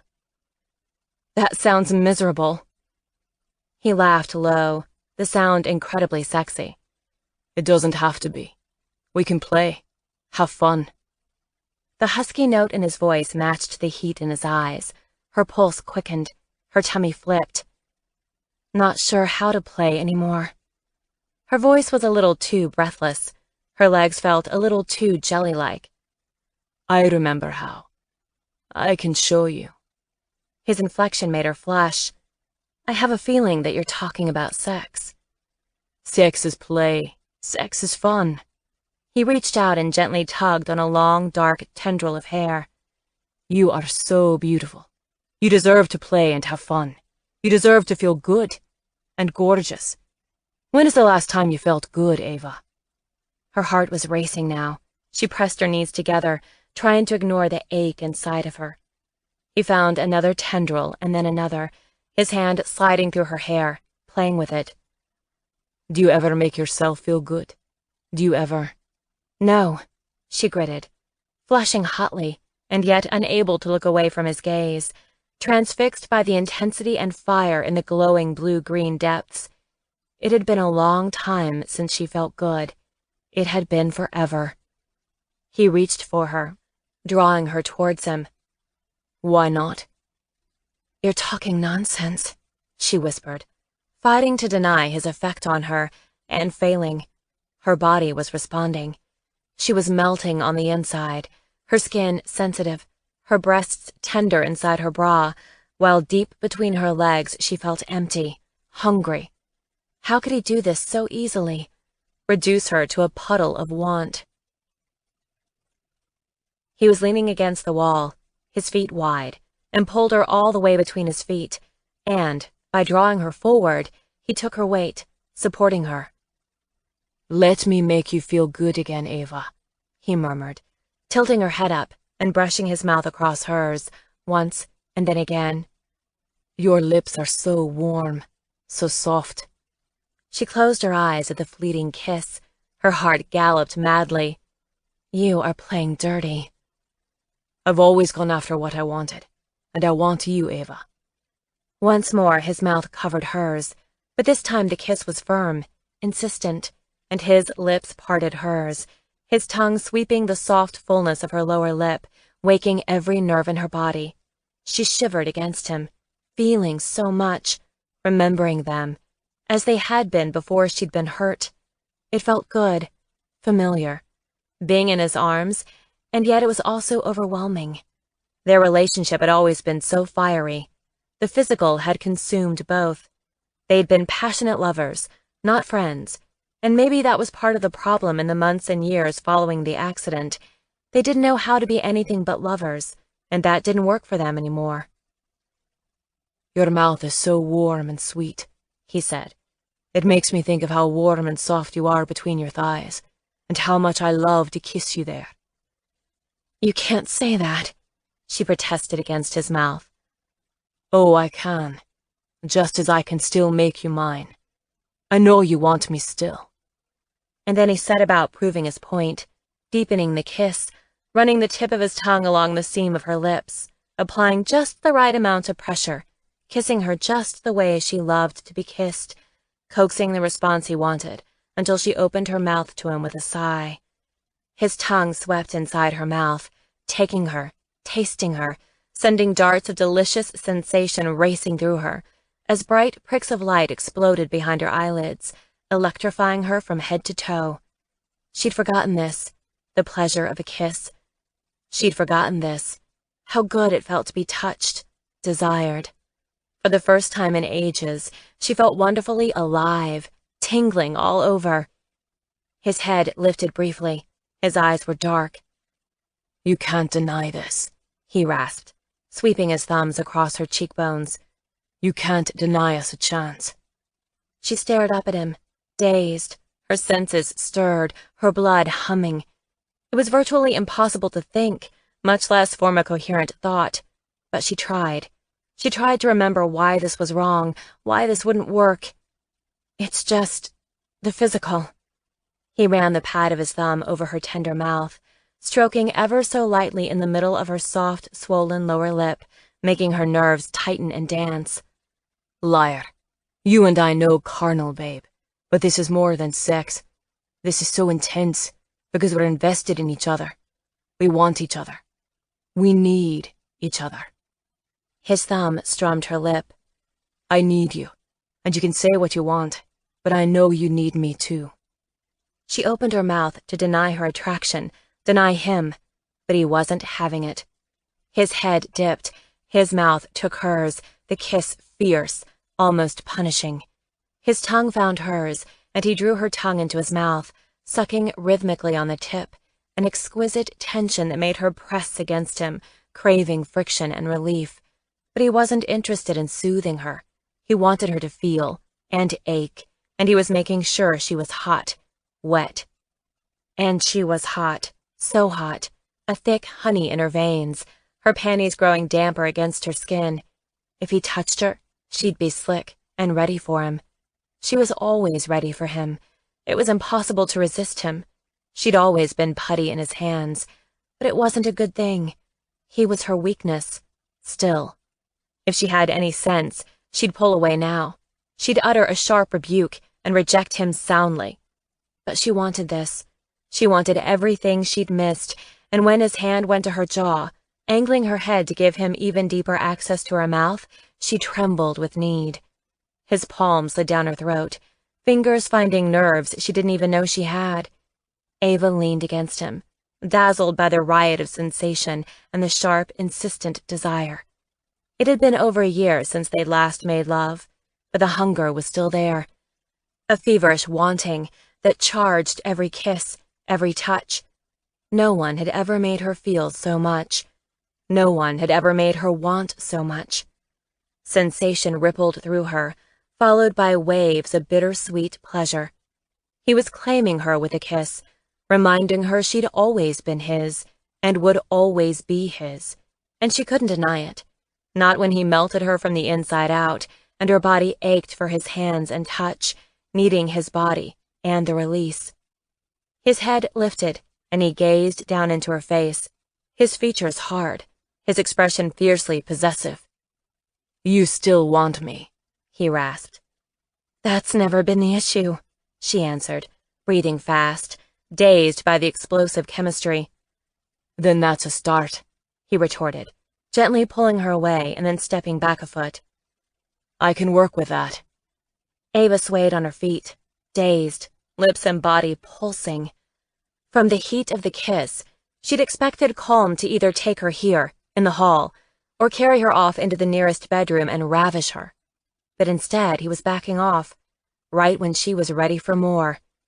She smoothed her sundress and struggled to gain control over her breathing, but it was still ragged.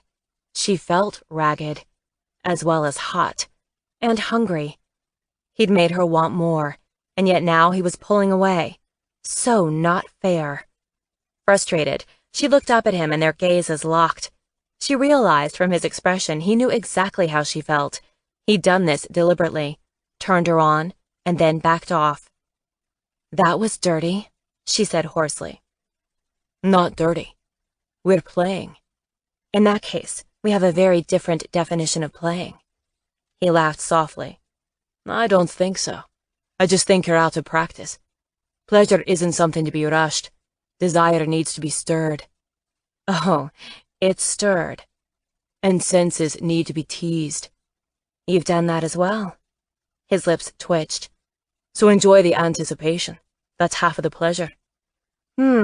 Great. I can't wait. His eyes glinted with amusement. Go change into one of the swimsuits in your closet, and then meet me at the pool. We can cool off with a swim before lunch is served on the terrace. You're awfully bossy, Calm.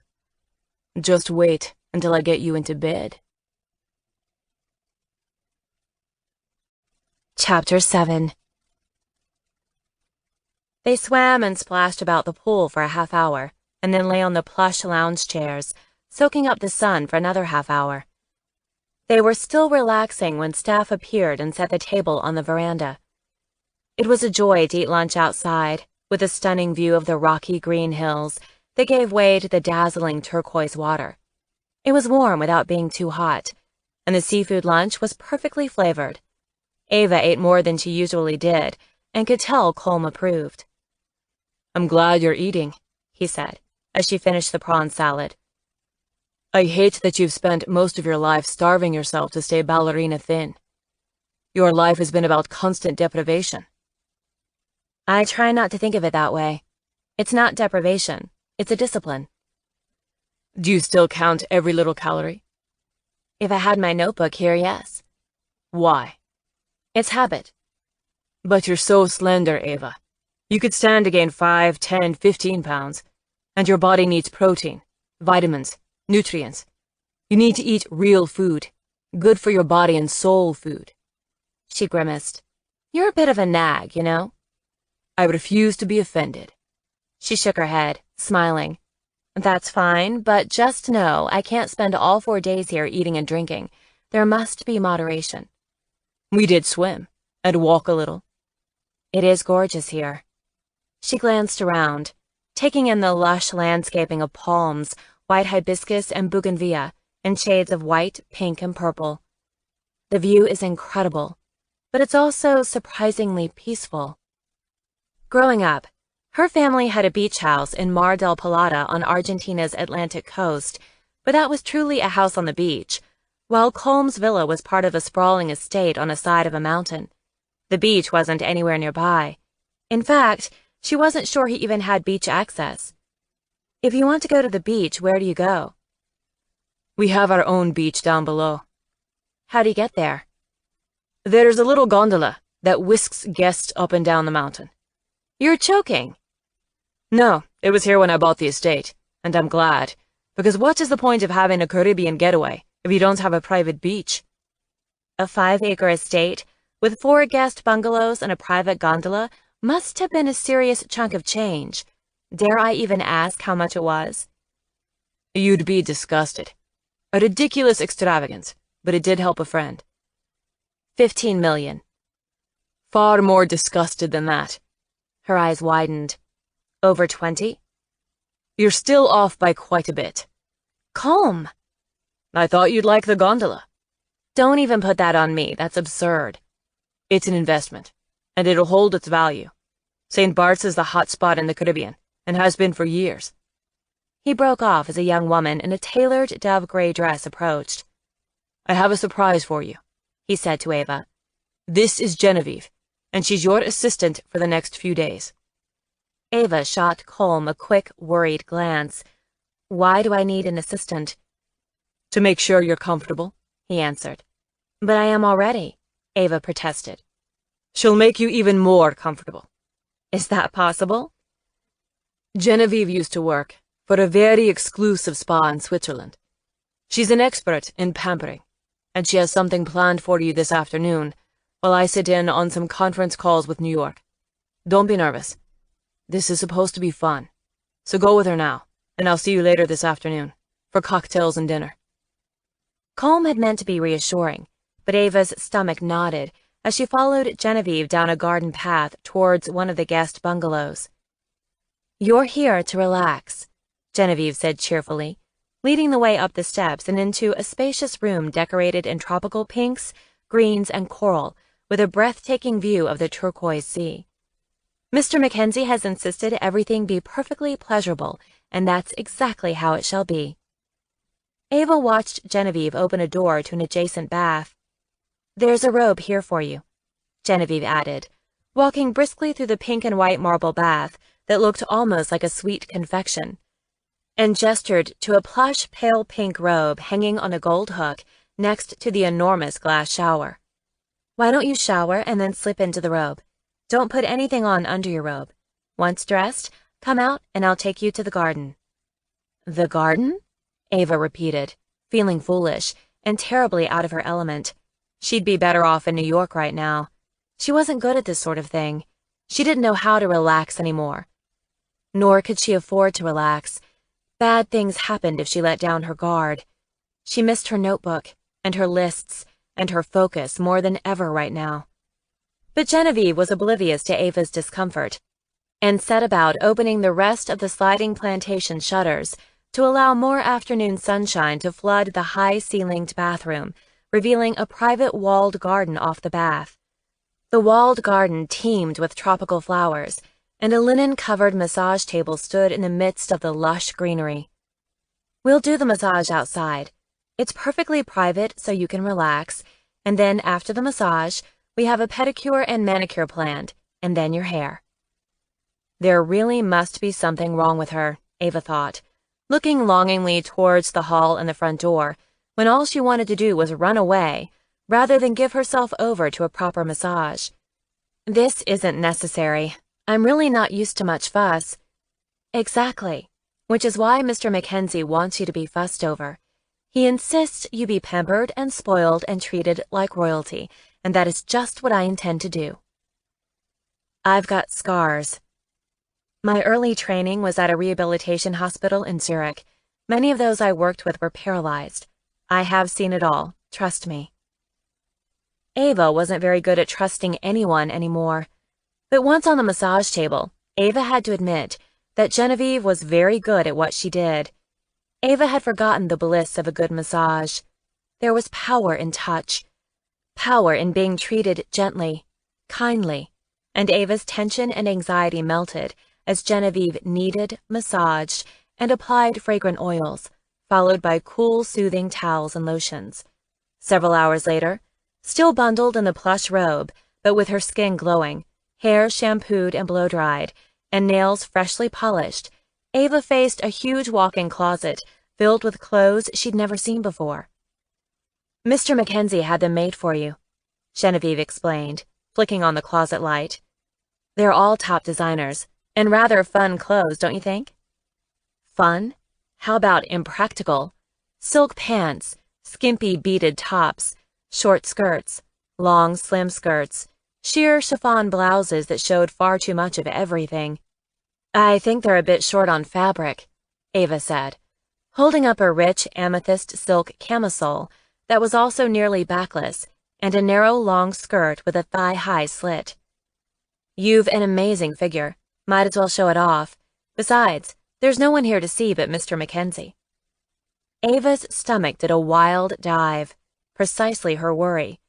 She wasn't the same woman she'd been before the accident. She didn't have her old grace, lacked the fluid gestures and easy elegance that had come from years of dance training in Buenos Aires.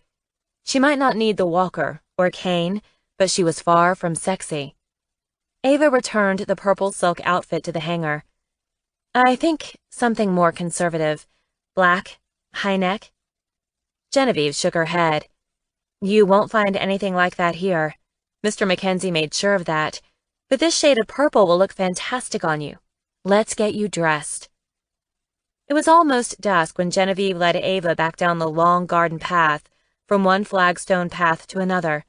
The garden was lit with dozens of colorful Chinese lanterns, making the garden look like a little jewel box. They reached a stone patio, and in the center was a dark red gondola. Another member of Malcolm's staff stood at attention. "Your carriage," Genevieve said with a smile. "Mr. Mackenzie is waiting for you down below." The gondola ride took several minutes. It was definitely not a fast trip down the hillside, but with the sun beginning to set, it was beautiful. As they neared the beach, she spotted a white cabana and dozens of candles and tiki torches providing flickering light. Colm was indeed waiting for her at the bottom. She could see him as the gondola approached, his shadow stretching long on the sand, silhouetted by the setting of the red-gold sun. Her stomach did a wild somersault, and she pressed a hand to her belly, her nerves getting the better of her. He opened the door to the gondola when it came to a stop, and then lifted her onto the still warm sand. "You look amazing," he said, leaving his hands on her waist. She could feel the heat of his skin against hers through her thin silk camisole. It was exciting, and yet overwhelming. Being with Colm was overwhelming. Everything here in St. Bart's was so new, and there were so many experiences and she couldn't catalog them and remember the details, and she knew she wouldn't remember everything tomorrow. She'd remember Colm, of course, but she might not remember this: the gondola ride, the sunset, the seductive warmth of his hands against her waist. "Don't worry so much," he said, kissing her forehead. "I'm scared." "Why?" "This is all so magical, and you've gone to so much work to make it special, but I might not remember any of it tomorrow. I won't remember how hard you've worked to make me comfortable, to help me relax." "You don't have to remember that." "But I do." "No, you don't. You just have to enjoy yourself tonight. Live now. Be happy now. We'll worry about tomorrow. Tears started to Ava's eyes. She felt so much just then, so many intense emotions. She desperately wanted to be the woman Colm deserved. He was a good man, and so very good to her. Loyal, passionate, fiercely protective. "I just want to remember the happy things, the good things. You know how my memory is. You know how fleeting the present is." "Then we will become clever at capturing the good things. We will find ways to help you remember your life, and all that which is hopeful and happy." "How?" "We will look for sunsets every night. We will celebrate life and our blessings. We will take photos and write down the funny things and the happy moments, and we will make sure to live, really live. We can do that." "The camera is probably a good idea, but I'm sorry you have to work so hard for me. I hate that you have to be clever just to help me remember. So much effort, so much trouble." "It's not trouble. I've been looking forward to this all afternoon, and the wait was worth it. You look amazing." And then he smiled, a very slow, sexy smile that made her knees knock and belly flip. And for a split second, she felt absolutely gorgeous. "How do you feel? Good?" "Very good. Genevieve was pretty sensational. I don't think I've ever had a better massage." "I could give you a better one."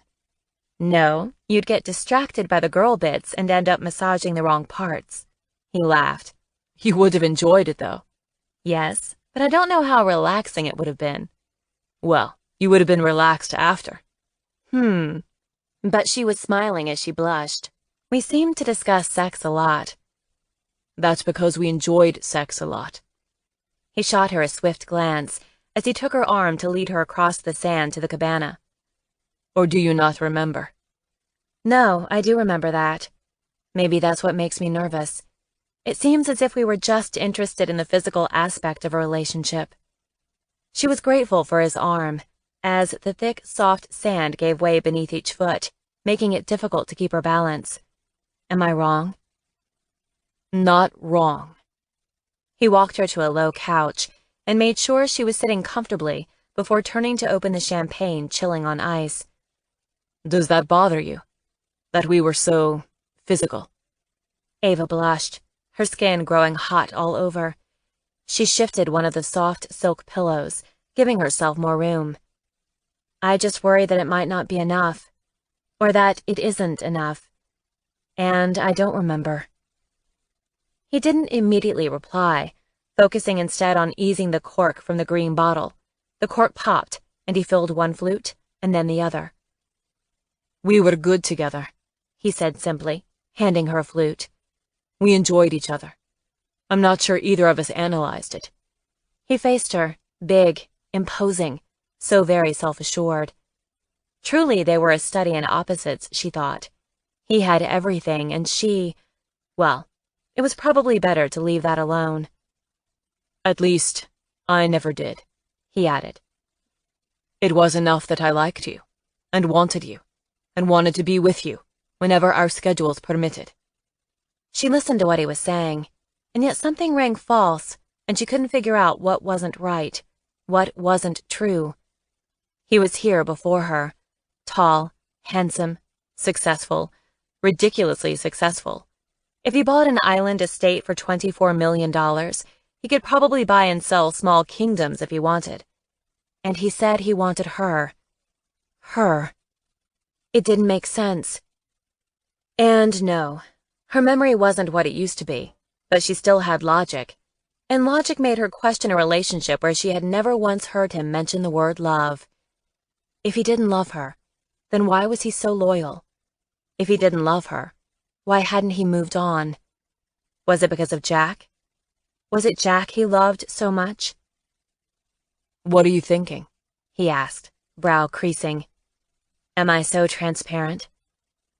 "You don't hide your emotions like you used to." I'm not sure what that means. He sat down next to her on the couch. "You used to keep your emotions under lock and key.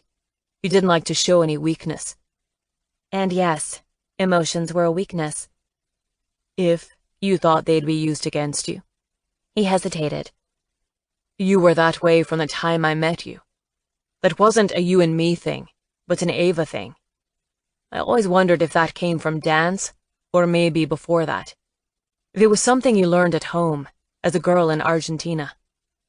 She looked down into her glass and watched the bubbles rise and fizz. "I think that is a Galvin thing," she murmured. "My father was not an easy man. The only way to survive was to protect yourself." "I can relate." Ava curled her legs under her. "I think our fathers were similar. Didn't they both divorce our mothers and marry younger women and have more children?" He touched the edge of his goblet to hers. "Here's to remembering the good stuff." She laughed at his sardonic humor. "I think you used to make me laugh, too." "A lot. Even though I've been told I don't have a good sense of humor. Fortunately, you liked mine." "I think it's because I liked you," she said softly, feeling the past and the intensity of her love. She'd adored him. She'd been crazy about him. He was the one with reservations. He was the one who hadn't wanted her. Ava frowned and took a quick drink from her glass. The champagne was cold and crisp, and it warmed as it went down. He hadn't wanted her. He hadn't wanted the baby either. That was the reason they'd had that fight. That was the fight on that last night, the one when she'd been hurt. Or did she have it wrong? It wasn't something she'd put in her notebook. It wasn't something she could read there. It wasn't something anyone had told her either, but it whispered through her, and the whisper had shape and weight. Truth. "I can see the wheels turning," he said, reaching out to lift one of her long strands of hair and curling the ends around his finger. "What are you worrying about now?" "Facts." She struggled to smile but couldn't. A lump was forming in her throat, making it hard to swallow. "Details, things like that." "Those must be very distressing facts, because you look very sad now. Can you share those facts and details with me?" But she couldn't. She was afraid to hear what he had to say, afraid that everything about this evening would change, and it was, or it had been, magical. The gondola ride, the tent on the beach, the candles and flickering torches. "It's nothing." She sipped her champagne, swallowing a mouthful because she needed the fizz and burn. He didn't love her. He'd never loved her. He was raising Jack out of guilt. And that was why he wanted her back. Not because he wanted her, but because he was driven by guilt. It felt like a fireball exploded in her chest. Her heart burned. Her throat ached.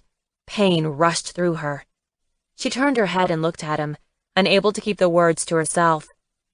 "You never loved me." She said the words brokenly, bluntly. "You didn't want Jack either. I did." His hand fell from her hair. He leaned back against the couch cushion, his jaw tightening, hardening. "It's not that black and white. It never was." "We fought the night of the accident. We fought about the baby." "Yes." Colm's voice was clipped. She studied his hard features. His expression was shuttered. There was no more light or easy warmth in his eyes. "If it's not black and white, then tell me what happened." She couldn't look away from his face, wanting to understand, needing to make sense of a past that constantly slipped away. "Will it matter tomorrow?" he retorted, looking at her. "Will you remember? You don't have your notebook to write down the truth." She flinched. That was a low blow. "It's not," he broke off. and in one smooth motion rose to his feet. He stalked to the edge of the flat Turkish carpet that had been rolled across the sand, and for a long minute he stood, facing the sea, his shoulders rigid, posture stiff. She could feel his anger and frustration. This was the Colm she knew, the warrior, the raider, the one victor who took no prisoners. The silence added to the tension until her insides churned. Finally, he turned around to face her. You never remember the good, Ava. You never remember what I did right. You only remember what I did wrong. And you're right. We did fight that night. And I put you into the cab after our fight, and I let you leave in tears. I watched you go after we exchanged harsh words, and our world has never been the same. We have never been the same. And I blame myself every single day, every day. Especially when I'm with our boy, and he looks up at me with dark brown eyes that are your eyes, and he asks me about you with this grave expression that is so you, and he wonders where you are, where his mama is. And it slays me every single day, Ava. Every day I ask God to forgive me for being caught off guard that night, for not celebrating your pregnancy the way I should have celebrated the life we made. I am sorry, and I've told you I am sorry so many times, but you never remember. He dragged a hand across his face, rubbing across his eyes and then down to his jaw. And I've tried. I've tried to make it right, and I can't. And I don't know how else to make it better, but I do love him. And I love you. Now, she whispered faintly, you love me now. Yes. But you didn't love me then. His jaw worked, tightening, then easing. I must have, because I have fought for you every day since. But that night, the night of the accident, you didn't love me, did you? Does it matter? She set the champagne down. I loved you. He stared at her, and she could tell he didn't know what to say, which was maybe a good thing. She didn't know what to say either. This is why we're not together, she murmured, speaking more to herself than him. This is the reason. Not Jack. I love Jack. She looked up at him, her gaze searching his. I have always loved Jack. I have always wanted to protect him. But you wanted me to get rid of him. You wanted me to end the pregnancy. That night, that fight, is 3.5 years ago. I've been a father every night since then. At your side when you were in a coma. There the night they delivered Jack. I cut his umbilical cord. I walked with him every night when he was a 5-pound newborn. I fed him every 2 hours for 3 months until he could manage to sleep in 4-hour stretches. I do regret my words, but it's time you focused on my actions. I do love Jack, and I do love you, but you don't remember any of that either. She struggled to her feet. You speak with so much scorn. You're not the only one who's tired, Ava. I'm tired, too. This is hard, making this work. It's not always easy. I've waited months to try again with you. But it's tough when you fling a past that is 3.5 years old in my face. Her thoughts raced so fast, it was impossible to pick the right words. Instead, she clenched and unclenched her hands. If she could run, she'd run. She'd run far away from here. But her body didn't run anymore, and her mind wasn't what it used to be. She didn't know how to be clever or evasive. She was just who she was. Damaged, broken, flawed. I shouldn't have come, she said, heart thudding so hard she felt like throwing up. Don't say that. But it's true. And I'm sorry. I'm sorry I don't remember. And I'm sorry I'm stuck in the past. I wish I had more memories, newer memories. But there's that break. The before and after. I remember mostly the before. Please don't apologize. I have to. I'm ashamed. Christ, Ava, please, please don't say that. He went to her, swiftly closing the distance, and he pulled her against him. Say anything but that. She closed her eyes as his arms went around her. He felt familiar but unfamiliar, and this time she knew why. She loved him. She hated him. She needed him. She couldn't bear to be with him. He made her hurt. He made her ache.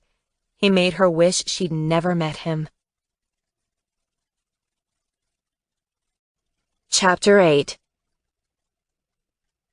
Colm went to the table and picked up her flute and handed it back to her. Come, sit down. There's no point in fighting. It's not going to accomplish anything. Her chin jerked up and she stared at him defiantly. Don't be condescending. I'm not. I'm trying to salvage the evening. It was supposed to be a nice evening. I was hoping to create some good memories for you. She drew a quick breath and then exhaled slowly. With any luck, I won't remember tonight. And then she made a face. That was a joke. He smiled crookedly. I know, and it was a good one. But knowing my luck, I won't forget. Another joke. Pretty good, huh? Next thing you know, I'll be out on the comedy circuit. He laughed softly, appreciating the levity, appreciating her. She was such a little thing. The top of her head didn't even reach his shoulder, but she was fierce, feisty, his Argentine beauty. Can we start tonight over? Try this again? He asked. Maybe. She extended a hand to him. I'm Ava. I'm Colm.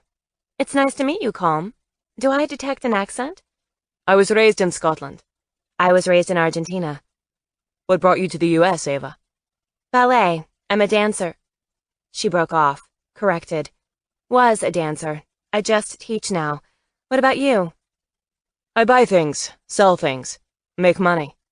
Is that your passion? Money? No, I'm just really good at it. Is dance your passion? Yes, I love it. I do. She looked up at him, her gaze examining his face. I also have a passion for brawny blondes with a Scottish accent. You can blame it on Diana Gabaldon, the Highlander. His lips quirked. I believe the story is The Outlander. Oh, right. Well, this might be a good time to mention that I was in a car accident in New York and hit my head pretty good. So there's some brain trauma and memory issues and balance problems and pain. But other than that, I'm really good. She smiled up at him. Any questions? None at all. Good, because it looks like you have an army of staff arriving with dinner. After the earlier drama, dinner was relatively uneventful. There was no more fighting. The tension was gone. They'd come to an understanding of sorts. Ava wasn't sure what the understanding was. Maybe they were just too mellow from the champagne. Or maybe the fact that they were eating by candlelight in an elegant tent on the beach made them feel civilized. Or, perhaps, the torches ringing the tent's perimeter had them feeling like castaways on a tropical island. Or maybe, just maybe, they were enjoying each other's company. Imagine that. Ava sipped her coffee and lounged against the soft silk pillows lining the couch, watching the flame dance on a torch just outside the cabana. The flame was matched by the flickering candles on the table. It had been a gorgeous meal. She couldn't remember when she'd last eaten so well, or been served on such fine china, or toasted with such excellent crystal. Did we take a picture of this? She asked, turning to look at Colm. If not, we should. I want to remember this. It's like you're Valentino, and we're in our very own desert oasis. Except we're not in the desert, but on a private beach with a view of the sea. He grinned. His teeth flashed whitely. You're funny. You bring it out in me. Colm leaned forward, checked her wineglass. His eyes were brilliant in the candlelight. You're empty. Want more? No, I'm happy with my coffee. I have enough trouble without a hangover. She smiled at him. Thank you for this. It really was lovely. It turned out okay. Despite the bumpy start. We've always had bumps, babe. We're strong people. We knock heads, have different opinions. But it's what makes us, us. She held his gaze a moment, and then set her cup down. Can I ask you something? Sure. Have we ever been friends? Colm opened his mouth, then closed it. He gave his head a brief shake. I don't know how to answer that. Which makes me think the answer is no. His brow furrowed. Relationships are complicated. Or are we complicated? He made a soft, rough sound. I've always said, you are the smartest woman I've ever met. She gave him a look. And still you avoid the question. Never a good sign. I want to be honest with you, and I'm trying. He leaned forward, wrapped his hand around her neck and drew her towards him, kissing her hard, and then soft, and then slow, hot, and demanding, as the kiss sparked and desire exploded, and the kiss went on until she was boneless and mindless and a tingling mass of nerves. We were not then what we are now, he said, stroking her full, soft lip with a pat of his thumb. We didn't talk about much. You had dance, I had my work. We met late at night, and if lucky, we slept together until early in the morning when you left for the theater. But there were plenty of days, weeks, where I traveled, or the Manhattan Ballet traveled, and we would text or call, but those calls would be brief. There wasn't much to say. We didn't share feelings. We didn't talk too much about work. We communicated in bed. We expressed ourselves through sex. She caught his thumb, stopped its maddening caress so she could try to complete a thought. And you never wanted more from me? He hesitated only briefly. No. Did you ever want more from any woman? What is this about, Ava? I'm not sure I understand. She searched his eyes, trying to see past the startling color to the man behind. Their relationship baffled her. She wondered if it had always baffled her. She imagined so, but couldn't be sure. Maybe before the accident she'd been happy with what he gave her. Maybe the sex had been enough. Or maybe it hadn't. Maybe the unexpected pregnancy had jolted them out of complacency. I searched my memory, and you are there, she said, holding his hand. But there is very little attached to you. You are just there, big, handsome, sexual. But I can't find a relationship. I don't have stories. I don't have lots of pictures. If anything, I just see you and me in bed. That is where we were happiest. He hesitated. And you were happy with me, Ava. You were happy with us. At least, you were happy until our fight that night. That night wasn't good. You said things. I said things. You stormed out. I happily put you into the cab. And then the taxi crashed, and you were hurt. And we have both lived with that night, hanging over us, haunting us, ever since. And the fight was about the baby. The pregnancy. She mulled his choice of words over. She thought about the relationship, and what she'd felt for him, and how she'd imagined he felt for her. She must have discovered the night they'd fought that he didn't have strong feelings for her, that he didn't want her, or the baby. Or maybe he'd given her an ultimatum. She didn't know. She might never know. Could she live with that? On her second night on the island, she slept better than she had in years, cocooned by soft French linens, clouds of down, and the gentle breeze of the ceiling fan. Ava didn't wake until Genevieve opened the plantation shutters and let in the golden sun. Good morning, Miss Galvan. It's going to be another beautiful day. Mr. Mackenzie hopes you'll join him in half an hour for breakfast on the yacht. The yacht? Genevieve smiled. I've packed your swimsuit and a cover-up in a tote, since it sounds like you'll be doing some swimming later, too. Ava dressed for the day on the yacht in a slim, white knit skirt and a white tank.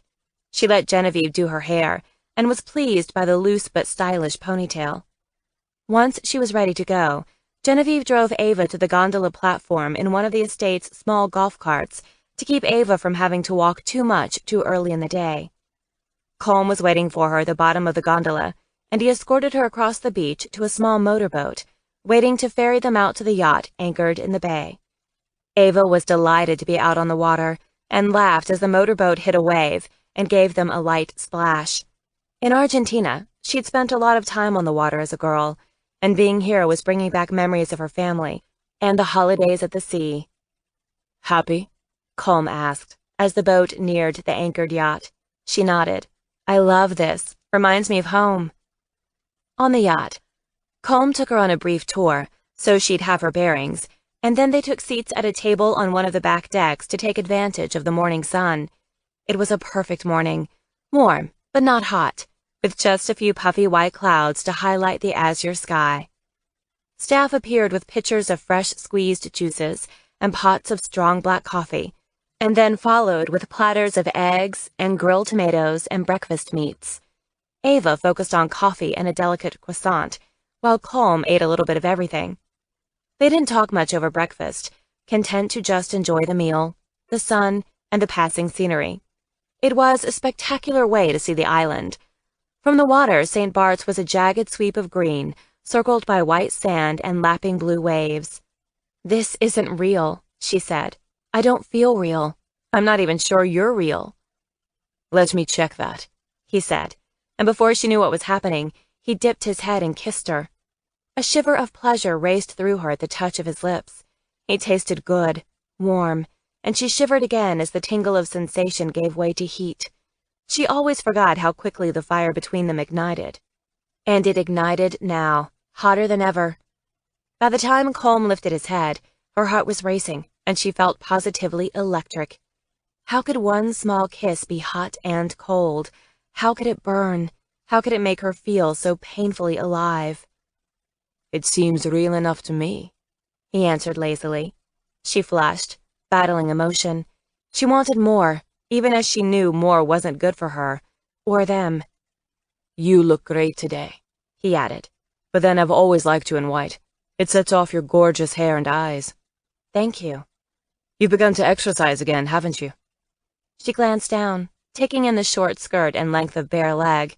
From this angle, she couldn't see the scars, but even if she could, she was determined not to let them upset her. "I'm dancing," she said. "Nothing complicated, just beginner classes a couple days a week, but it feels good to be at the bar. Who knew I loved pliés and tendus so much?" "I did, and I'm glad you're taking classes again. It's good for you, not just for your body, but your head." He leaned back as the staff cleared the last of the breakfast dishes. "Speaking of your head, you seem to have slept well last night." She frowned, puzzled. "Do you know something I don't?" she asked uneasily. "I was with you last night." "I didn't realize." She stiffened and then swallowed hard, suddenly wanting to be anywhere but here. How could she not have known? Did we? "We didn't make love. We didn't even kiss. You were worried about waking up and not knowing where you were, so I stayed with you. That's all." But she wasn't reassured. It was troubling for her, deeply troubling, even terrifying, to not know things, much less remember significant details like sharing a bed with someone, or remembering where one left one's son. Her eyes burned. She blinked back tears before they could fall. "This is why I did not want to come here. This is why I begged you to leave me in New York, to leave me with my routine. I hate forgetting things. I hate waking up and being lost and confused. But most of all, I hate that I can't remember what is important. You, Jack. And yet I do, and I always will." "Maybe, but maybe not.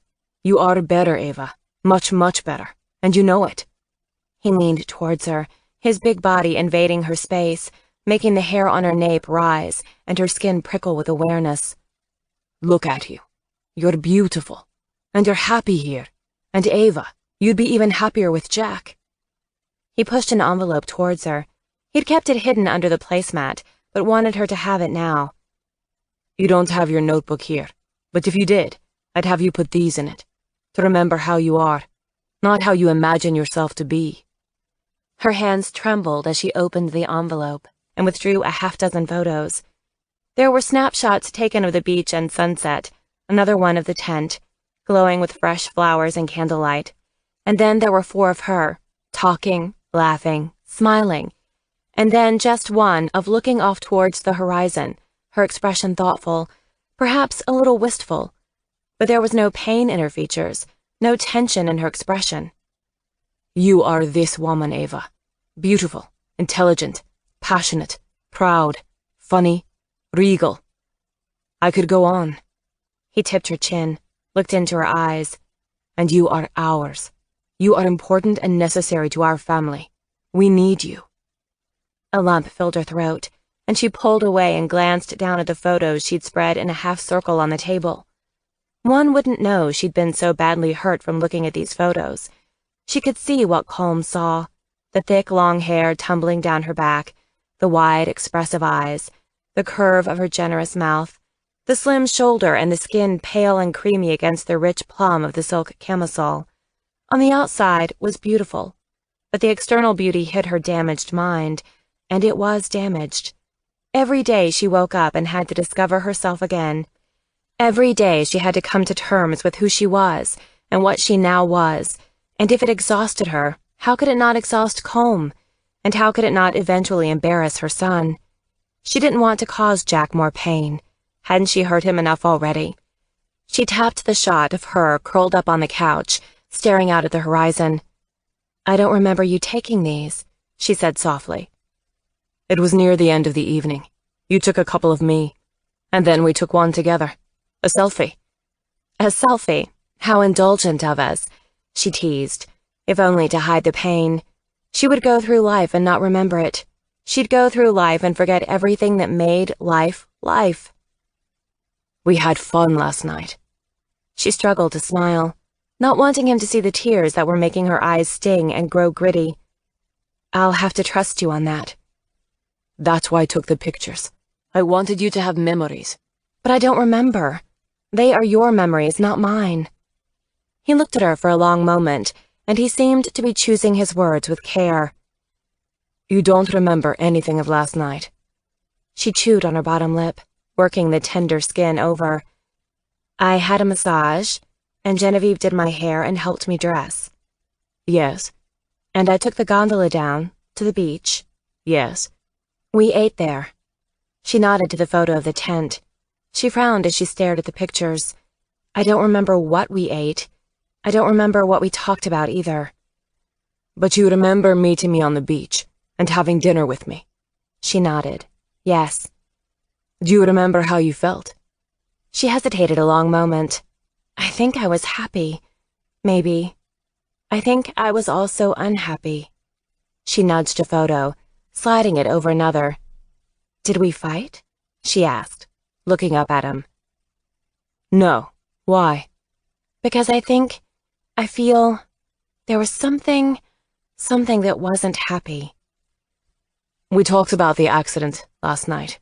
We talked about us, and how we were before the accident, and the fight we had the night of the accident."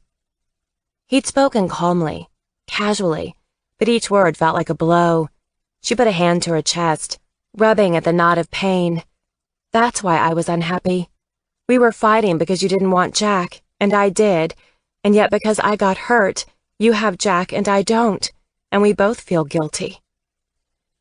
"You're remembering something that was years ago. That's not who we are today. We've changed. We're a family." "No." "We are. And instead of you relying on your notebook for everything, I'm going to start taking pictures, and showing you pictures, and showing you what you don't see. That you're loved and wanted, but even more so, you're needed. I need you. Jack needs you." "Stop." "You might not remember everything, but you are still you. Interesting, complex, beautiful, a miracle. Even the doctors agree that you are a marvel of modern medicine, which is why you're here. I'm not going to allow you to give up." "I haven't given up. Look at me. I'm working, teaching, living, but at the same time, I know my limitations. I have a routine, and I've created order and structure, and I stick with that order and structure. I don't try to multitask anymore. I'm realistic. You need to be realistic too." "You didn't become a principal with a ballet by being realistic." "That was the past. We know I'm not that Ava anymore." "Life isn't about sulking in the shadows, playing it safe. We have to take risks, and in this case, it's a risk absolutely worth taking."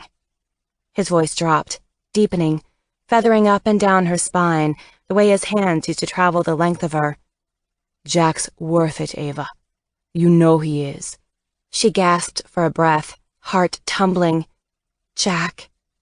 Jack was the best part of her. Gorgeous, gorgeous little boy. Her miracle boy. the miracle she thanked God for every day. But at the same time, she had to protect him.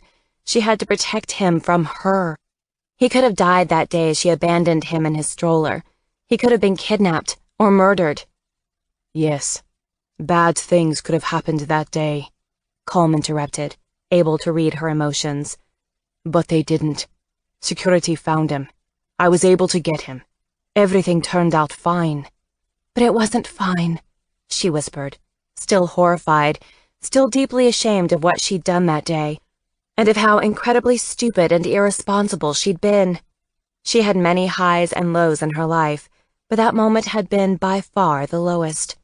She fought a wave of nausea, her coffee and croissant perhaps not the best breakfast after all, and gripped the edge of the table, determined to keep her stomach from upending. It didn't help that Colm was wrong. He didn't know what he was saying. He didn't know what he was asking her to do. It was dangerous, so dangerous. Didn't he remember how broken she was? Didn't he realize she'd been cracked in two? Her skull fractured, bones snapped, lungs collapsed. It's time to let me go, Colm. That's not going to happen. Colm, please. Ever. For a moment she couldn't breathe. For a moment everything just spun and her stomach heaved. She drew one short breath after another. I know you're trying to do the right thing, but it's not the right thing. Not if it hurts Jack. Ava. He's asking questions. Then answer them, she said huskily. Tell him what you've always told him. Mommy's sick. Mommy loves you, but she can't take care of you. The silence was thick and heavy, so heavy that Ava finally looked up at Colm. His blue-green gaze had lost all warmth, the depths now glacier cold. I'm not going to tell Jack that. I'm not going to lie to him. It's not a lie. It is, because you can take care of him. I know you can, and it's time you did. She flinched, stung by his tone, but not entirely surprised. This was the tone he'd used with her at the beginning of her recovery. These were the same words, the same voice, the same relentless attitude. He wouldn't let her quit, wouldn't accept her exhaustion or her tears of pain. Ignoring her protests, he crouched in front of her and strapped the braces on her legs, stood her up at the bars and insisted she walk. I know you, he said, each time, every time. I know you can do this. And that was how her rehab went. He coached her, pushed her, encouraged her, one day at a time, one foot in front of the other, over and over and over, until the day he stopped coming. The day he disappeared from her life was nearly as bad as the accident. The loss had hit her so hard, and she'd been so vulnerable, so physically and emotionally fragile. You're not being practical, she said lowly. We have to remember my limitations. What crap! It's true, she doggedly continued. The doctor said— They're wrong, he interrupted again, his voice rough with emotion. They're wrong on this, Ava. I don't believe in limitations, and damn it, neither do you. His voice dropped. You can't, not when Jack needs you so much. Her eyes closed at the shaft of pain. Jack had been her motivation. Jack had been the reason she could endure the grueling months of physical and speech therapy, even after Colm stopped coming to see her. She was determined she'd get her baby back. She'd be part of his life again. She so badly wanted to be a good mother. But her attempt to reconcile with 2-year-old Jack had been a disaster. First, she'd scared him with her leg braces and walker, and then just when he'd come to terms with her disability, she'd taken him out in the stroller. She'd walked him to a shopping center and left him there. Why? What kind of woman did such a thing? What was wrong with her? What had she been thinking? But in the end, the motivation didn't matter. The only thing that mattered was that she'd taken him from his home and abandoned him in a shopping center and then wandered away herself. She was not a well woman. She was not to be trusted, ever. Then find him a good mother, Ava whispered, her voice flat, devoid of all emotion. It had been over a year since that awful day, but she'd had 13 months to examine her heart, and the painful soul-searching had made her realize that Jack deserved better. Jack deserved a mother who could properly care for him, a mother who could run and play and make his life easier, not harder. Colm broke the silence. You don't mean that. God, he knew her so well. Colm was right, of course. She didn't want anyone to take her place, didn't want to be replaced, and while she'd given up her braces and walker, there were still many things she found difficult to do. You can't give up, he added, after a moment, his deep voice sliding down her spine. She ducked her head. You've made great strides, Ava. You've come back from the dead. He turned her chair, forcing her to face him. There was something in his eyes and expression that seemed to strip her bare. She felt naked, frightened. I am not what I was before, nor will I ever be her again. He held her gaze, the bright blue depths scorching her. So what do you want us to do? Bury you? Forget you? Act like you're dead? He ground the words out, angry and frustrated. Ava could feel his tension, his energy palpable, practically pulsing within her, matching her heartbeat. He swore, violently. Nothing is more important than our son. I will hurt him. You will not. I won't let that happen. His gaze locked with hers, his features hard and fierce.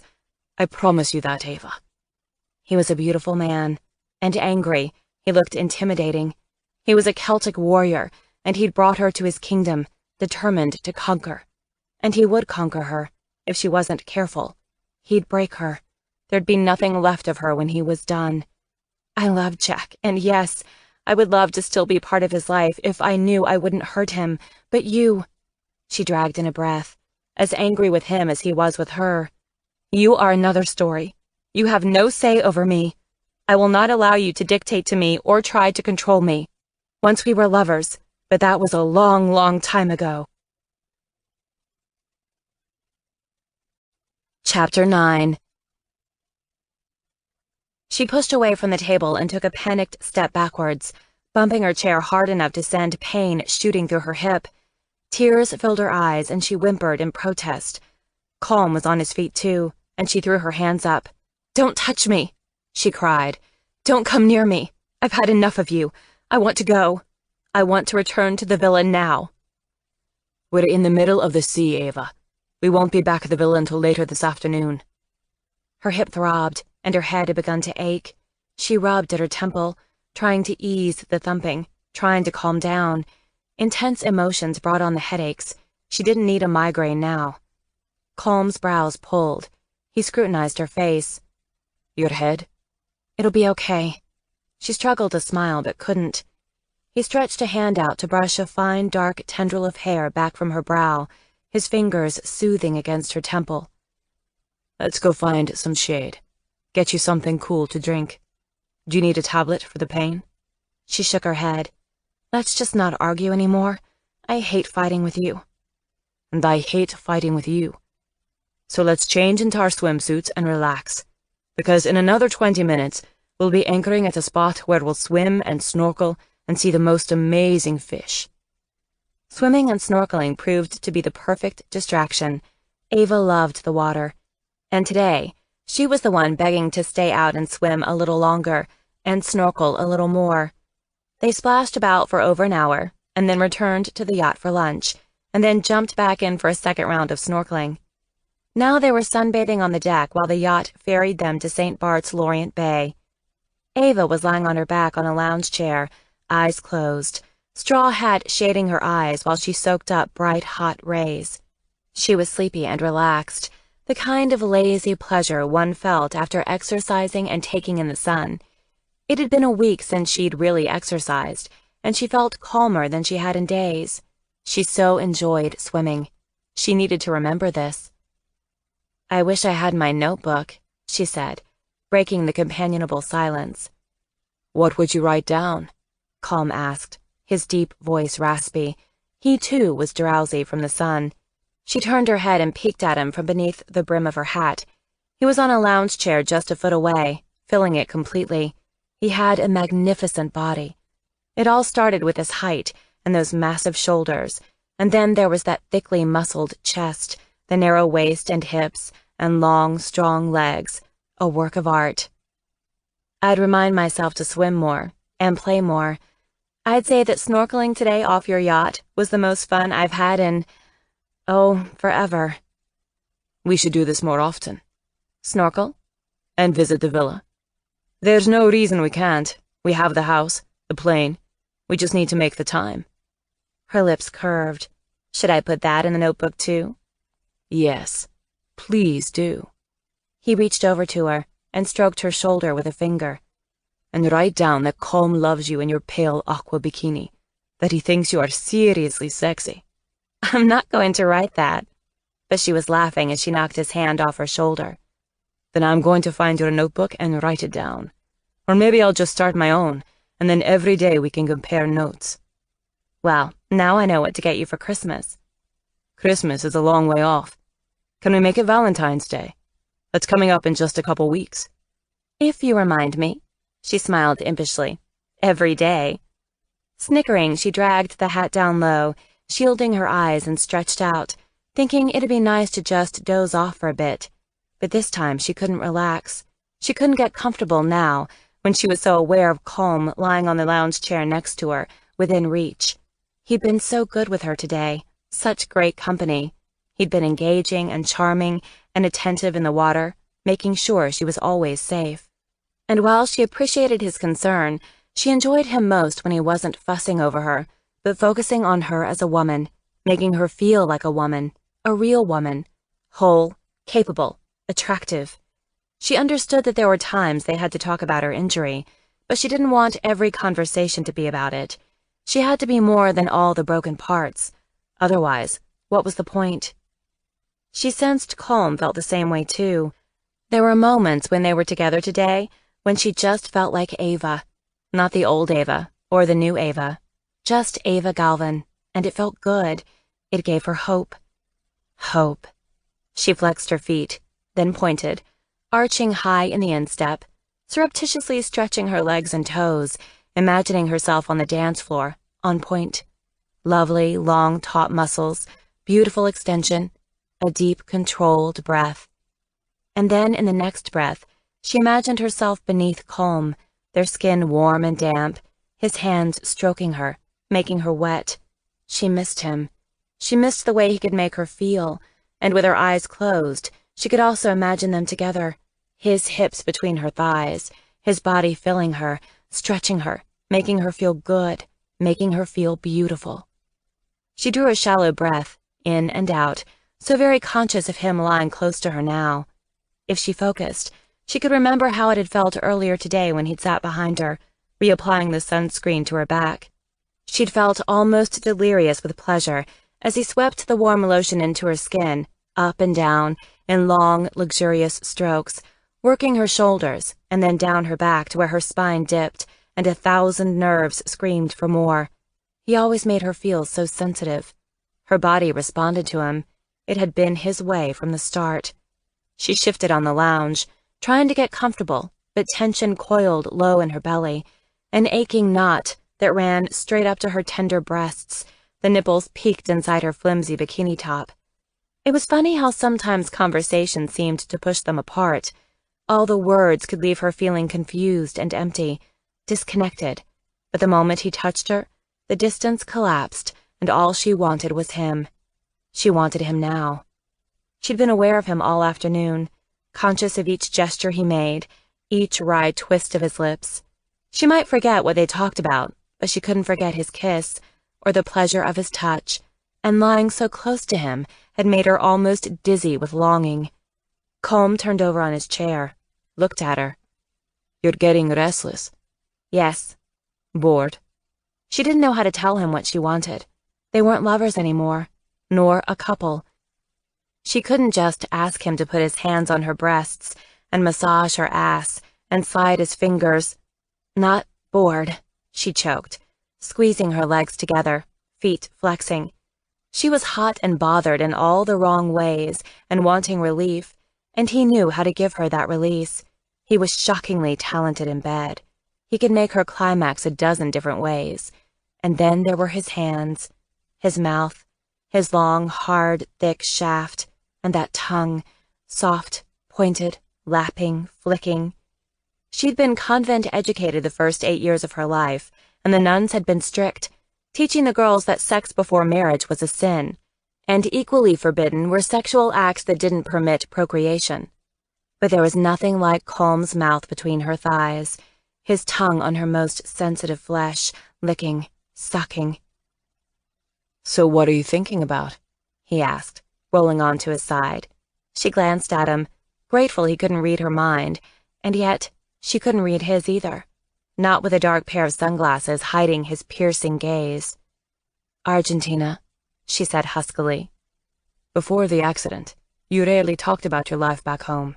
It's good to hear you talk about your childhood in Argentina. I know so little about your past." She crossed her feet at her ankles, trying to ignore the hot ache within her. "I've been in America since I was 13. New York is home. Buenos Aires feels like a dream." "You don't miss it?" "I miss my family, but we were not a close family. Over time, the ballet school became home, and the dance company became my family." "And you weren't ever homesick?" "Oh, I was in the beginning, terribly homesick, but I didn't tell anyone back home. I was afraid that if my parents knew how lonely I was, they would have brought me back to Buenos Aires. And yet, dance was my passion. I knew that if I had hoped to make it, to become one of the great ones, I had to train seriously and properly. I got that training in New York, with the Manhattan Ballet, and I was determined to stay there, even after they'd summoned me home." "What do you mean, summoned?" Her shoulders lifted and fell. "My father arranged a marriage for me when I was 20. I refused to return home to marry Senor Carlito. My father was furious." He barked a laugh. "An arranged marriage? For you?" "Yes, obviously my father did not know me well. He hadn't anticipated my refusal either, confident he'd overcome my objections." She shot him a rueful glance as she struggled to sit up. Confident enough that the wedding invitations were mailed and the dress ordered. Imagine his fury and shame when my mother had to send a second set of cards in the mail informing the 500 guests that there would be no wedding. "I have a feeling he might be the type to hold a grudge." "Oh, most definitely. My father stopped communicating with me. He may have disowned me. It's just as well if he did. He wouldn't want me the way I am now." Colm sat up swiftly. "And how are you now?" She shrugged, grimaced. "Let's not play this game." "It's not a game." "Then you know how I am. I'm damaged. A woman with half a brain." He took his sunglasses off, tossing them onto the foot of the lounger. "Your brain is all there." "But I'm slower. You know I am." "You're also alive, and I think you're amazing. You're the one who is hard on you, not me." "I know the kind of woman you like." "You're the woman I like, and you are the only woman I want." He reached over and lifted her from her chair to settle her onto his lap. "The only one," he repeated, cupping the back of her head, bringing her face to his. He kissed her slowly, deeply, his tongue probing her mouth, making her squirm. The kiss was good, but not enough. She wanted more heat, wanted fire, wanted tension and passion, and the feel of him driving into her, filling her, blocking every thought and sensation. His hand tangled in her hair, twining the strands around his palm. He pulled hard enough to make her gasp, and he bit into her soft lip. She gasped again, shifting forward on his lap, needing friction. "Mine," he ground out, nipping again at her lip, even as his fingers found one taut nipple. He played with the tip, rolling it, palming it, before pinching. She saw stars and rocked against him, hot, wet. He soothed where he'd inflicted pain, rubbing, strumming before pinching the tender nipple again. "You are mine." His hands were now at her waist, and then sliding over her hips, pushing away the flimsy sarong to run his hands up her thighs, and down again to her knees, and then trailing them back up the inside of her thighs. She shivered as he parted her legs, widening them and pushing her more firmly onto his lap, making her aware of his erection. He was very hard and very warm, and she could feel the thick, rounded head of his shaft against her, pressing right where she was most sensitive. Holding her hips, he rocked her over his shaft, dragging her back and forth until she was grabbing at his shoulders, fighting to stay put, wanting the head of his shaft in her, not against her. Colm wasn't having it. He was in charge. He was controlling this, and he caught her hands in one of his, locking them behind her back. She felt fully exposed, her breasts thrusting out, her legs parted, her body his to touch, to tease, to claim. "Whose are you?" he murmured, tugging her hands back an inch so her back arched and her neck was exposed. His lips brushed her skin, light kisses that made her head spin. She felt wild for him, desperate for relief. She dragged in air but couldn't speak. His mouth was at her collarbone, and then kissing his way down the slope of a breast before covering the pebbled nipple. He worked the nipple through the silky fabric, a rhythmic sucking that made her womb contract. He was making her so hot and wet, too hot and wet. "Touch me," she begged. "Only if you tell me who you are." "Ava." "And what are you?" She groaned as his hand found her between her thighs, cupping her damp heat. "Yours." "Yes, mine. My woman. My lover. My pleasure." She nearly swooned as his palm pressed up against her, the heat of his hand scalding. She might as well have been naked. Her bikini bottoms provided no protection. He palmed her mound, finding her nub. She shuddered against him. "Look at me," he commanded. She couldn't. She felt too exposed, too wanton. "Look at me," he repeated, his teeth catching at the curve of her ear, biting lightly and then harder on the lobe. She shuddered at the twin rivulets of sensation, pleasure and pain, but the lasting sensation was pleasure. It felt good, too good. He knew her so well. She opened her eyes, her gaze locking with his. His eyes were dark with desire, the color of the sea, but bright and fierce. He wanted her. It was a heady thought, and so very dangerous, because a little bit with him was never enough. She always wanted more. "We can't do this here, Colm," she said huskily. "Why not?" he challenged, finding her through the bottoms, lightly tracing the lines of her, the curves, the softness, the seams. She shivered as he skimmed from her lips to the ridge of her clit, his fingertip lingering on the sensitive bud, circling, teasing. He kissed her to silence her groan, then murmured against her mouth, "I am going to make you come here." "Not here," she begged, even as she bucked helplessly against his hand. "Then where?" His hand eased beneath the edge of the bottoms, slipping under fabric to find hot, slick skin. "Don't know, don't care," she gasped, as he caressed her folds and then slipped a finger between. And all she wanted was more. More pressure, more friction, more satisfaction. He pressed deeper, and she groaned as he touched a sensitive spot inside of her. Her knees shook and she arched. "Take me to your room," she begged. "You can have me, all of me. Just take me somewhere private, please." Chapter 10. With virtually nothing on, it took no time to strip bare, and with all the touching and kissing outside on the sun deck, Ava didn't want any more foreplay. She wanted calm, buried deep inside of her. He might be gifted, with talented fingers and lips and a tongue, but nothing in the world felt as good as him filling her, his body covering hers, his skin warming her from the inside out. With hands linked and bodies as one, she felt beautiful and powerful. She felt hope and possibility, safety and security. She felt love. Oh, she loved him. She'd always loved him.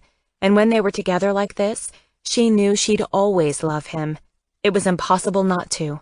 She was his, and he was hers, and she didn't know why she'd spent the past 13 months trying to forget him.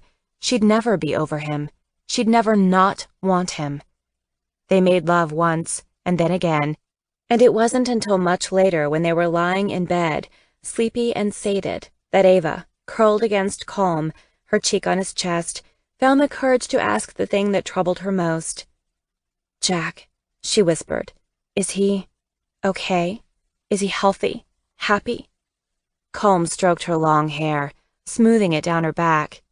"Yes, he's perfect." Ava felt a prick of pain and she blinked, holding back tears as she pictured the dark-eyed toddler she'd last seen 13 months ago. She didn't remember much from that visit, just the sense that he'd been active, busy, and into absolutely everything. He really is normal? He's a very smart little boy. Off the charts, actually. Our son is apparently gifted." She looked up at Colm, trying to see his face in the deepening shadows filling the room. "How do you know?" "He has an ear for music. He doesn't yet read sheet music, but if he hears a piece, he can pick it out, find the keys. I've just started him with a piano teacher, and he loves it. His teacher said he's never met another child with so much passion." Colm dipped his head and pressed a kiss to her temple. "I'm not surprised, though. He's your son. Of course he's gifted. He has your fire and passion." Her eyes welled up quickly. She couldn't stop a tear from falling onto Colm's chest. She missed him. Her baby. Another tear fell, and then another. She couldn't stop them anymore. "So I didn't hurt him," she choked. "He really is okay." "He's better than okay. He's sweet and kind and smart and lovely in every way. I look at him and see you. He is truly your son." "Our son," she interrupted.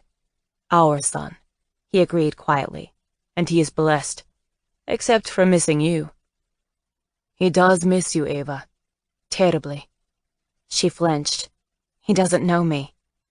"He keeps your picture by his bed." "I would think he hates me." "He doesn't remember anything bad.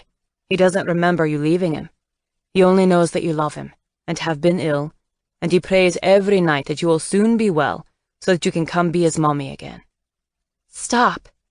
"I'm telling you the truth."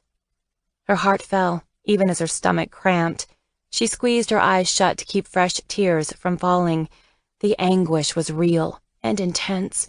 Jack, her baby, who was never breastfed. Her baby that was never rocked by her, held by her, never walked by her as he wailed in the middle of the night, hungry, lonely, inconsolable. She was almost sobbing, and she couldn't catch her breath.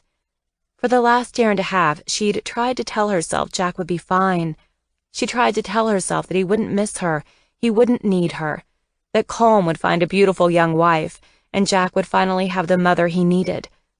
The mother he needed. The mother she couldn't be. Colm's arms circled her, and she cried against him, grieving for all she'd lost, and the years she couldn't get back. Was it too late to be his mother? Was it too late to try again? As her tears subsided, Colm kissed the top of her head. "If you had your notebook here, what would you write in it, right now?" he asked her quietly. She drew a shuddering breath. "That I love him. I love Jack, and I'd give anything to be his mom again." He kissed her again. "He needs you, Ava." "And I need him." Ava woke to the gentle rocking of the boat. It took her several long moments to sort out where she was, and it was only because Colm reached for her, drawing her back to him, that she remembered. His yacht, his bed, his arms. "Are you okay?" he asked, his deep voice a rumble in the dark bedroom. Yes. But why was her throat raw? Why did everything feel broken inside of her? No. She pressed herself to Colm, her legs between his, her face against his chest. "I am sad. Why am I sad?" "We talked about Jack tonight. You cried because you miss him." Her eyes welled with tears. "He doesn't know me. I'm a stranger to him." "He is so young. He has an entire life ahead of him. You can be part of that life. It's not too late. You've never been stronger or healthier." "I still forget things, though. My short-term memory is terrible." She pushed up on her elbow. "And I want Jack, but I don't just want Jack. I want you. I need you." He caught her face and kissed her lips. "I know, baby. I need you too. It's time to come home. Time for us to be together again, a family again. You know you want to, and you know it's the right thing to do." When she woke up again, it was morning, sunlight pouring through the slats of the window. Colm wasn't in bed, but she found him in the connecting bathroom's shower. She opened the glass door and stepped into the shower, dissipating the steam. "Well, hello there," he said, drawing her under the hot water spray. "Have you come for a shampoo and wash?" "I'm not sure," she answered. "I heard the shower and thought I should come see what all the fuss was about." He took her hand and wrapped it around his hard length. "This is the situation," he said, his hand covering hers as they firmly stroked him. He grew even thicker and harder beneath her touch. Her eyes widened as her gaze locked with his. Impressive. "It wants you, baby. But I'm worried after yesterday you might be sore." She didn't know about sore. It was hard to think about being sore when his free hand was playing with her body, soaping her breasts, kneading the nipples. She arched and he stroked down her belly to slide fingers between her curls to find her clit. She stroked him harder. His fingers were between her legs and then slipping into her. She groaned and then nearly fell when he went down in the shower onto his knees and hooked one of her legs over his shoulder, put his mouth on her, and took her with his tongue.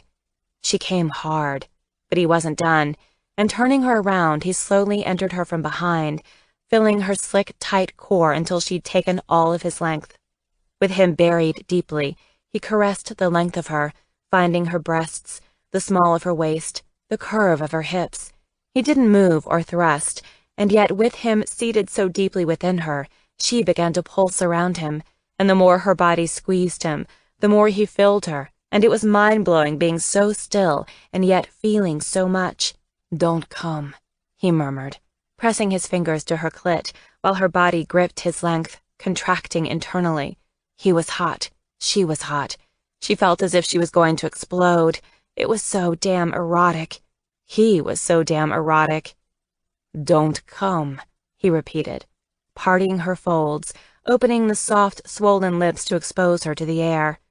"I need to come." She couldn't think, couldn't breathe, her body throbbing, her nerves taut, skin tingling. "Touch me and let me come." "You want this?" "Yes." "You need this?" "Yes." "You need me?" "Yes, always." And then he touched her and she shattered, like the fireworks on the 4th of July. Her orgasm triggered his, and they came together. And, as she leaned against the shower wall, it struck her that although the sex was incredibly good and incredibly hot, they'd never once mentioned the word love. But then, she shouldn't be surprised. He'd never loved her. Why should she think it'd be different now? Breakfast was served on the sun deck at a table set for two. Neither Ava nor Colm were very talkative during the meal. She didn't mind. She was definitely languid from the night of lovemaking. Between sips of coffee, she pulled her warm, chocolate-filled croissant apart, popping bites into her mouth. It was a beautiful morning. The sun reflected brightly off the water, the sea sparkling all around them. It was an almost perfect morning. It was an almost perfect holiday. She was almost satisfied. Physically, she was sated. Colm was a skilled and generous lover. He always made sure he took care of her before he asked for anything himself. She appreciated his skill. Her body hummed from all the attention, but she hated how her heart felt empty. Colm had talked about her moving in with him. He'd talked about them becoming a family for Jack. But if Ava was honest, she wasn't sure she could handle spending her life with someone who didn't love her. She needed to tell him somehow. She needed to let him know that they couldn't just move forward with plans, at least not with his plans. Surely there was a way to see Jack and still protect her heart. "Should we talk about what happens next?" Colm asked, breaking the silence. Her insides suddenly felt fluttery, as if she'd swallowed a handful of butterflies. "Okay." His eyes narrowed a fraction. "You don't sound very enthusiastic." "It's scary." "I thought you wanted to give Jack a family. I thought you wanted to be with him." She wasn't sure how to answer that. Because yes, she wanted Jack loved and happy, but she worried that she wouldn't be loved and happy living with Colm. "I'm just wondering if there are options we haven't explored." "What do you mean?" "Maybe we should try to work me into Jack's life slowly, with visits, playtime, things like that." "You don't want to live with him?" "I do, but I'm not sure it will be good for him if I live with you." Colm just stared at her, expression shuddered, and, as the silence stretched, it became heavier and more uncomfortable. "I'm confused," he said, after a long moment. "I thought—" He broke off, brow furrowing, his jaw tightening. "What about us?" She swallowed hard, and wrapped her fingers around the stem of her water glass. There isn't an us, though. Ava. We're good in bed, but that's all we are, all we have. Oh, Ava. You know it's true. You never wanted me. You didn't want Jack either. That's the past. We have to leave that in the past. It's time we lived in the present. We have a son who's 3, and he needs his parents to pull together, to function together. And we can. We can be a real family. It's what you wanted for Jack. It's what I want for Jack. It's the best thing for him. We both know that. No wonder Colm had been so successful in life. He made everything sound easy. He didn't believe in complications. He ignored obstacles. But she wasn't like that. She couldn't bury her head in the sand. One doesn't just create a stable family, Colm. Stability comes from within. It can't be imposed from the outside. It won't be imposed. It's something we're choosing, and it's the right decision. She didn't speak, struggling to organize her thoughts, trying to make sense of the objections forming inside of her. She knew he was right about Jack needing security and stability, but Ava knew she needed the same thing. She didn't do well with chaos. She needed calm and structure and order. In the silence, she could hear a voice from a steward down below and the lap of waves against the side of the sleek yacht. "What you're suggesting is practically an arranged marriage," she said finally. "But I didn't want to marry Signor Carlito, and I don't want to marry you. Not if you don't love me. That's why you were so upset about the pregnancy. You didn't love me, and didn't want a baby with me. You were angry because you felt like I was trapping you." One brow lifted. "Weren't you?" Her jaw dropped, shocked. "You really did feel that way?" "I'd be lying to you if I told you it hadn't crossed my mind." "Why would I trap you?" He shrugged. "You loved me. You didn't feel secure about my affections. It was a way to keep me in your life." Sickened, Ava stumbled to her feet. Pushing away from the table, she walked as quickly as she could from the sun deck, her hand on the rail for support.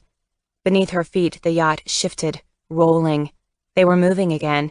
She could hear waves breaking against the bow. "Ava, stop!" Colm called after her, following. "Leave me alone," she choked, hating him, hating how he ruined everything. The pleasure he gave her never equaled the pain he caused her. His footsteps sounded behind her, and then his hand closed around her arm, forcing her to stop. "Stop running from me.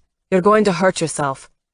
"Better I hurt myself than let you hurt me with more of your words," she flashed, bruised. "How little you thought of me. How much you must despise me to imagine I'd trap you with an unplanned pregnancy." "You weren't always so ethical," he said, pinning her body with his against the railing. "You're an intelligent, passionate woman, but that doesn't make you a saint." He was leaning close, far too close. She could smell his spice and vanilla fragrance, the scent heightened by the heat of the sun and the warmth of his skin, and her whole body reacted, nerves screaming. "I've always been ethical," she protested. "I'm a product of convent education. I know my 10 commandments better than anyone." "Then you know, thou shalt not lie." "I'm not lying. I've no need to lie. Ask me what you want to know and I'll tell you, if I can remember." His head dipped. His mouth grazed the corner of hers, placing the lightest kiss possible on the edge of her lips. "How convenient." His whisper sent icy hot rivulets of feeling up and down her spine, while his light kiss made her tummy curl and the hair rise on her nape. She remembered the way he'd kissed her in the shower, remembered the heat and intense sensation. She shook her head, chasing the memories away. "At least I was willing to give you my heart. You wouldn't even offer me that." His blue-green gaze sparked. "I did care for you, but it wasn't enough for you." "Care," she repeated silently. What a small, strange word. Completely colorless, nearly sterile. Like caregiver and caretaker, and everything else cold and burdensome. Care and duty could be sisters, dowdy sisters, while love, joy, and pleasure were the beauties that went to the ball. "No," she gritted. "You're right. I wanted more than that. I wanted love. I wanted you. I wanted forever." "And now you have it." And his head came down, his mouth taking hers in a hard, punishing kiss. He kissed her until she clung to him, unable to stand without his support. He kissed her until she was dazed and breathless and unable to argue. "You have it," he repeated. "My wife." Chapter 11. Wife? She blinked at him, still dazed and very confused. What did you say? Wife. The corner of his mouth lifted. You're my wife, Ava. We're already married. We've been married since last Thanksgiving. That's not true. He pulled Ava from the breezy deck, through doors, into a pretty sitting room. It most certainly is. For richer or poorer, in sickness and in health, he said. She sank into the nearest chair, her legs no longer able to support her. I don't believe you. Colm drew a slim leather wallet from his pocket and opened it to show her a photo he kept next to his driver's license. It was a picture of a bride and groom, and the groom was holding a toddler in a black suit. This is us, 14 months ago. This is our family. You, me, and Jack, on the day of our wedding. Ava studied the photo intently. Handsome Colm in a tuxedo, baby Jack in an almost identical suit, and her in a white, form-fitting gown. She was holding flowers. She was smiling. They were all smiling. She looked up at Colm. I see the picture, but I don't remember. The point is, we are married already. We're a family. Jack has a family. It's time we moved forward, not back. She couldn't tear her gaze from the photo. Why don't I remember? You took Jack out in a stroller, 4 days after the ceremony. You left him there and walked away. By the time the police found you, you didn't remember any of it. The doctors thought you might regain some of your memories if given time, and I think you did regain many memories, but you never regained all. And you've been waiting all these months for me to remember? You're my wife, Ava. I will wait the rest of my life for you. But what about Jack? Is it right or fair to make him wait? Her heart thumped. She felt wild on the inside, but she couldn't lose it. She had to stay calm, because Colm was right. Jack deserved more. Jack deserved better. So how do we do this? What happens now? We get our son, and we bring him home. They reached Lorient Bay just before noon, and as the crew dropped anchor, a motorboat sped from the beach to pick Colm and Ava up. Ava's heart pounded as she watched the motorboat race towards them. She was nervous and afraid. She turned to look at Colm, who was standing next to her. How will this work? She asked softly. I don't even know where you and Jack live. Are you still in Palm Beach? I sold that house. Was kind of short on good memories there. Seemed better to just get rid of it. Colm's gaze met hers. Jack and I live in Manhattan. Her eyes widened. I had no idea. Where in Manhattan?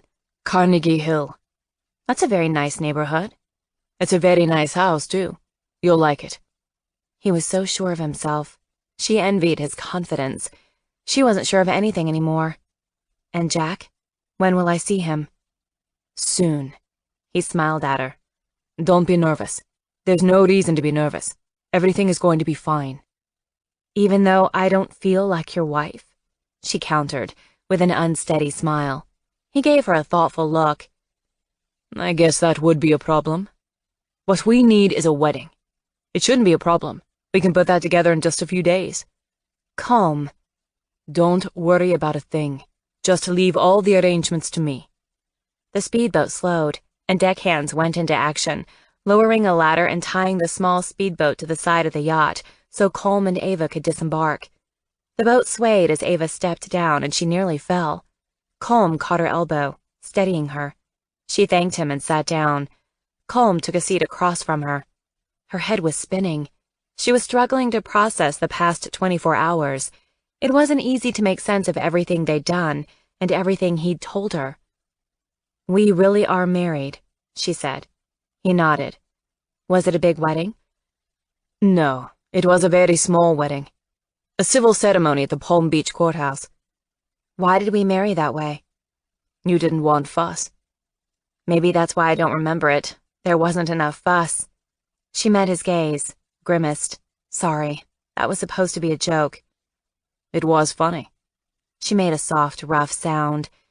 I don't think there is any point in marrying again. If we are married, and if we never divorced, why go through all those hoops? Maybe this time you'll remember. But knowing my track record, probably not. I guess we're going to be having a lot of weddings then. He laughed at her stricken expression. It's okay. We don't have to tell anyone. It'll be our own private thing. She laughed, because it was that, or cry.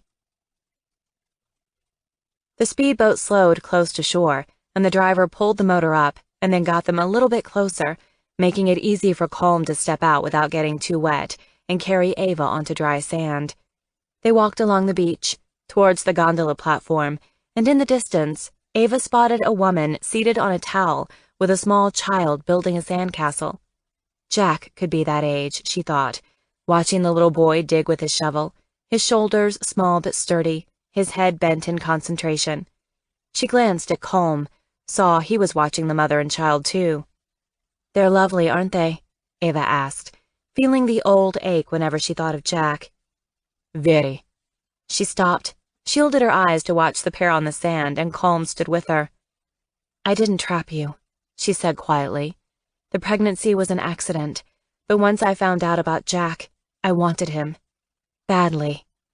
Her heart felt tender, almost bruised. I still want him, but I just don't want to hurt him. Not ever again. And I trust you, Colm. I trust you to make sure it won't happen. You have my word. Because I'd never forgive myself if something happened to him again. I couldn't handle it.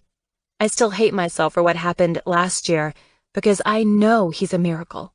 He survived my accident, and my coma, and being born months too early. He's a gift, I know that, which is why I can't let him be hurt. Ava. Colm swore softly and reached for her. He held her against him, his fingers sliding through her hair. It's going to be okay. We'll make this work. We will. But what if I hurt him again? You won't. How do you know? Because I have faith, and I believe we can do this. Together. His blue-green eyes blazed, his expression fierce and determined. We can. Before she could answer, a high, jubilant voice shouted, Daddy! Daddy, you're home! Turning, Ava saw the little boy in the bright yellow and blue swim trunks sprint across the beach, small feet kicking up the sand. He had big, dark eyes, olive skin, and he was laughing, delighted by the appearance of his father. Jack? She whispered, a hand against her heart. He looked achingly familiar. Just a wisp of a boy with dark hair that could use a cut. A ringlet lay on his forehead, and as he ran, he reached up and ruffled his hair, disturbing the curl. As Colm swung Jack into his arms, Ava realized that Jack looked just like her brother, Taddeo. It was a bittersweet resemblance. Taddeo had died young, just a year after Ava moved to New York. Introduce me, Colm, she said, voice husky. But Jack didn't need an introduction. He lifted his dark head from his father's shoulder and stared at Ava for a long, somber moment before whispering, You're my mommy. Ava felt an explosion of pain, the emotion almost unbearable. Yes, she answered, reaching out to gently touch Jack's dark hair. He was beautiful, still so young, half baby, half boy. She could see the tenderness in him, the softness of the edges of his mouth and jaw and chin. Jack caught her fingers in his hand and he held them tight. You came home. Yes. Where were you? He asked. She blinked, swallowed the huge lump filling her throat. Lost. His eyes had filled with tears, too. But Daddy found you.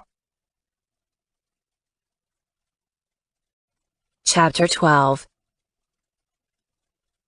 Did all brides feel this nervous?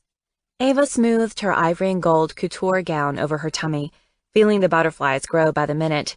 She shouldn't be so nervous.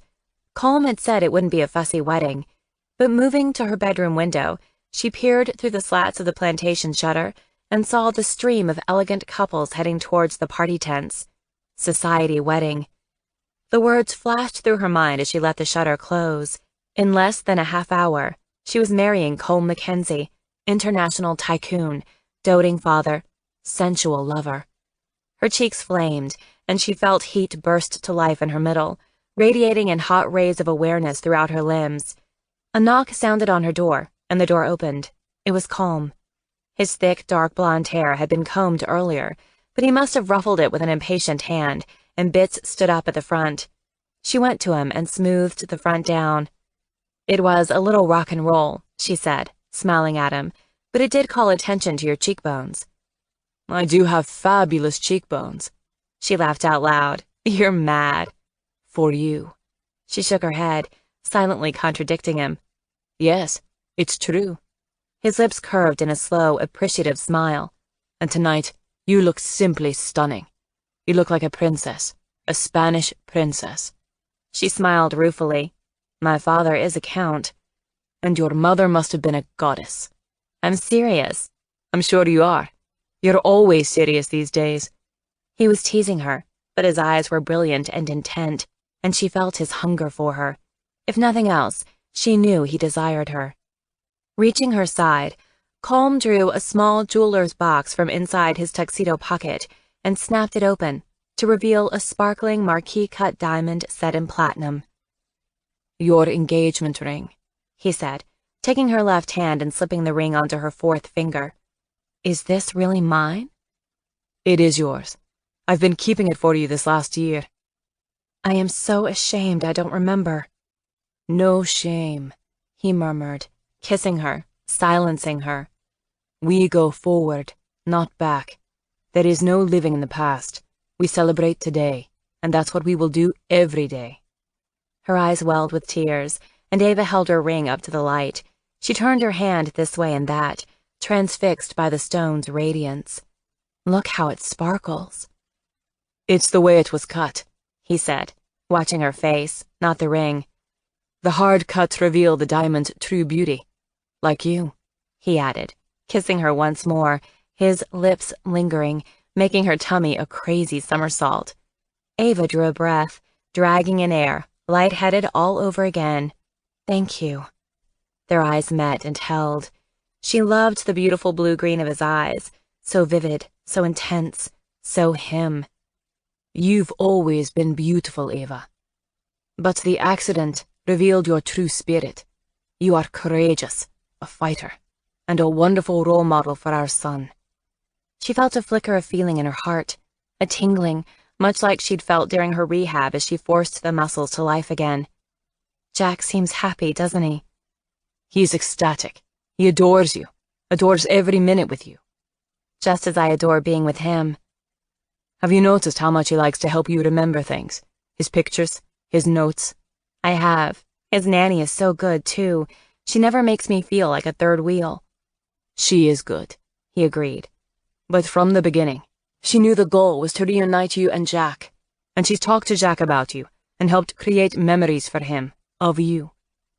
"And then you've put all these scraps and notes and photos in a book for me." Her heart was on fire, but in a good way. It was full of love, full of gratitude. "You've given me a life. You've made all this possible." "Don't cry." He caressed her cheek. "This is a happy day." "I know. I'm just so thankful, just so grateful, as I realize we might be able to make this work." "Then come with me. I have one more thing to show you. I was going to save it for after the wedding, but I want you to see it now." He led her from her bedroom, down the hall, to his room. They'd waited to share the master bedroom until after tonight's ceremony. The master bedroom was full of flowers and candles, but that was not what Colm wanted her to see. He led Ava to a pair of chairs by the French doors, and on one of the chairs was a big ivory leather scrapbook topped with a silver bow. "For you," he said. She sat down in the chair and took the bow off the oversized leather album. A small gold plaque was centered in the middle of the soft ivory leather. "The story of us." She looked up at Colm. "Did you make this for me?" His lips curved, his smile crooked. "Open it." She did, and as she flipped through the pages, her eyes filled with tears.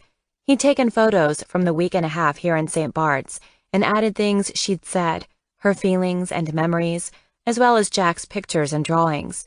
The big book covered just a week and a half of her life, and yet it was full of beautiful sunrises and sunsets and smiles and love. It was filled with love. She could feel it, see it, read it, touch it. Maybe he didn't say the words, "I love you," but they were in every page of this book, in every one of his actions. He crouched next to her and wiped her tears one by one. Why are you crying? This was supposed to make you happy. It does.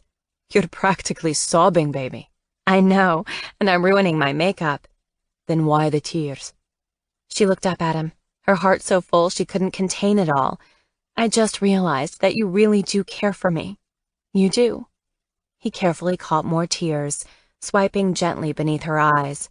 Of course I do. I wasn't sure. I didn't think... Ava, I love you. Because I'm Jack's mom. Because you are extraordinary. You are Ava Galvin, the love of my life. She drew a shuddering breath. Promise? Yes. Will you put that in the book? Darling, it already is. And he turned the pages to one of the last pages that had been filled, and there was a photo of him and her, the selfie taken on the beach the night they'd dined in the cabana. His arms were around her, and they were laughing up at the camera together. Beneath the photo, he'd written, I love you, Ava. More than the stars in the sky and the water in the sea. She touched the words over and over. He did love her. He did. Even though she was broken and damaged and not the great ballerina, he loved her anyway. He loved her for her. She looked up at him, eyes welling with tears all over again. I love you. I know. And I thank you, Ava, for teaching me what love is. Colm had said they were having a wedding overlooking the beach, and she'd imagined something pretty and simple, but she should have known nothing Colm planned would be ordinary. Reaching the garden, Ava entered a magical world of gold lanterns and ropes of garland. 2 enormous party tents glowed with soft yellow light, but these were still empty, as all the guests were gathered before a cupola formed from bare branches, decorated with thousands of cream and yellow orchids and roses. They were waiting for her. As Ava paused and drew a quick breath, she heard the music change, the tempo becoming lighter, faster. She spotted Colm beneath a canopy of orchids and roses, and all the knots in her middle dissolved. Yes, everything was going to be fine. Everything would be new and challenging, but most of all, exciting. The ceremony wasn't particularly long, but the vows were sincere and heartfelt. Ava felt Jack's rapt gaze as she and Colm exchanged rings, and, turning her head, she caught sight of Jack dressed in a black tuxedo, still clutching the ring pillow. His dark eyes were wide, his expression serious. He knew this was a monumental occasion. He was, she thought, the heart and soul of the future. Reaching out, she drew him forward and held his hand in hers as the priest blessed them. This wasn't just a wedding. This was a homecoming, and Jack belonged in the warm, protective circle with them. When the elegant, candle-lit ceremony ended, the real party began. Dinner was interrupted repeatedly by toasts and warm wishes from Colm's friends, and Colm himself was eager to celebrate. He started the dancing early by leading a laughing Ava to the empty dance floor. I can't do this. I can't dance anymore. No, can't. Don't believe in them. Won't accept them. She laughed, half embarrassed, half amused. But as the band struck up their song, and he took her right hand in his and placed his hand low on her hip, she felt a tremor of trepidation. Ava drew a slow, shuddering breath to calm herself. I'm not much of a dancer anymore. I've never been much of a dancer, so that makes us even. You used to love to dance, way back when. Only because I loved dancing with you. His fingers curled around hers, and he drew her right hand to his chest. She felt the steady beat of his heart beneath her palm. I haven't danced in years, not since you were hurt. The music was playing, but they were hardly moving, oblivious to the guests. We didn't dance at our last wedding? No, it was a courthouse ceremony, nothing like this. No party or reception. She glanced to her right, watching guests fill the dance floor. Who are these people? Where did you find them? He laughed. The Caribbean is full of New Yorkers, trying to escape the cold at this time of year. It wasn't hard to round up a few friends. You went to so much trouble. I wanted to celebrate our marriage. I wanted to celebrate you. Her chest squeezed tight, constricting air. It's crazy, but wonderful. I am just worried I won't remember all of this. Then I'll do it again and again. In fact, maybe every year on our anniversary, we'll have a big wedding and a party. That's a terrible waste of money. Not if it gives you pleasure, and lets me show how much I love you. She couldn't speak. Her head felt light. I still can't believe you really do love me. His eyes, more green than blue tonight, shone down at her, and he stroked her flushed cheek. Ava, why else would I have married you? I love you more than any man has ever loved a woman. The slow song had ended, but she didn't move. It was impossible to move, much less think, when her heart was beating so hard it threatened to burst free from her ribcage. He loved her. He loved her for her, and they both loved Jack, and she'd always loved Colm. It was too much. She couldn't quite take it all in. Was the happy ending really hers? Was her most secret wish finally coming true? Malcolm. A woman joined them on the dance floor. She was slender and wore an elegant black sheath and matching coat. Colm stiffened. Ava felt him tense. Eden? The woman's dark blonde hair was twisted in a sleek French chignon, and tiny lines creased at her eyes, but they did nothing to diminish her beauty. You're back, then? His brows pulled. I never left. You went to New York for a couple of years. I have a place in Manhattan, but I never let the house go. I just closed it for a couple years. Eden's jaw tightened. I see. As if suddenly remembering Ava, Colm drew her closer to his side. Eden, this is Ava. Ava, Eden. The ex-wife, Eden finished coolly. Chapter 13. Ex-wife? Ava stiffened, her insides freezing. Colm had been married before? Was that something he'd told her and she'd forgotten? Or had he never told her? She tried to pull away, but Colm kept his arm firmly around her waist. What are you doing here? Colm asked Eden, his voice pitched low. Eden's lips compressed, the fine lines at her eyes deepening. I had to come. I had to see for myself. You weren't invited. Half the island was invited. I don't see what the problem was. Eden turned to look at Ava, her expression dismissive, before turning her attention back to Malcolm. Is it true you have a son? Ava shivered. Colm hugged her more firmly to his side. Yes, he answered shortly. Jack. Eden let out a laugh, but it sounded too high, too strained. We never started a family. I didn't think Colm wanted a family. She paused and smiled at Colm, her eyes glittering with pain and rage. Obviously, it was just not with me. Eden, you need to leave. Eden glanced at Ava. He'll get rid of you too. He will. It's just a matter of time. That's enough, Eden. Colm gestured, and one of his waitstaff appeared. Please, see Miss Vale out, he instructed his staff. It's Mrs. Mackenzie, Eden corrected. Mackenzie, your wife. Colm didn't respond. He turned away and walked Ava off the dance floor. Ava was shaking. Her thoughts rushed in a dozen different directions, the intense emotion making it difficult to think clearly. It was shocking, so shocking. Ava shivered as they walked, chilled to the bone. She doesn't know what she's saying, Colm said, breaking the tense silence. Ava swallowed around the bitterness in her mouth. You never told me you were married before. Or maybe you did, and I just don't remember. I didn't tell you. Why? His broad shoulders shrugged. It's a period of my life I don't focus on. Yes, but it would have been good to know. I would have liked to know that there had been a first Mrs. Malcolm Mackenzie. That's ridiculous. It changes nothing. It does for me. He'd led her from the party, through the garden to the master suite. The candles had been lit. Champagne chilled in a silver bucket of ice. The bouquets of fresh flowers glowed in the soft light. Why does it matter? He asked her, closing the bedroom door behind them. It just does. It's something I would want to know. It's something I ought to know. Why? It doesn't have any bearing on you and me. It's not part of the story of us. But it's the story of you, and I realize I don't know anything about you. Not true, he said, loosening his bow tie. You know I love you, and have fought for you and have fought for our future. Why did you divorce her? She interrupted, heart aching, eyes gritty with tears she didn't want to cry. It's complicated. You don't think I could handle it?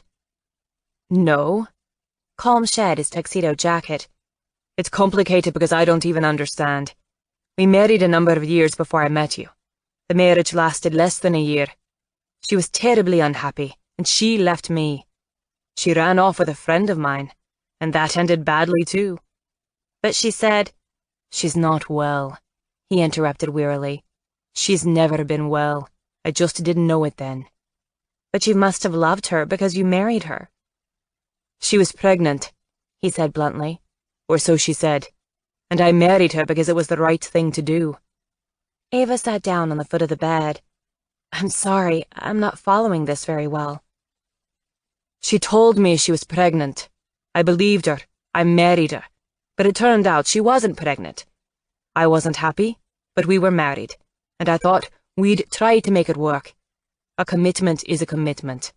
But then she ran away, and I filed for divorce, and I vowed never to marry again. He made a low, mocking sound. By the way, this is a terrible conversation to be having on our wedding night. Ava didn't hear that last bit, too focused on what he'd said before.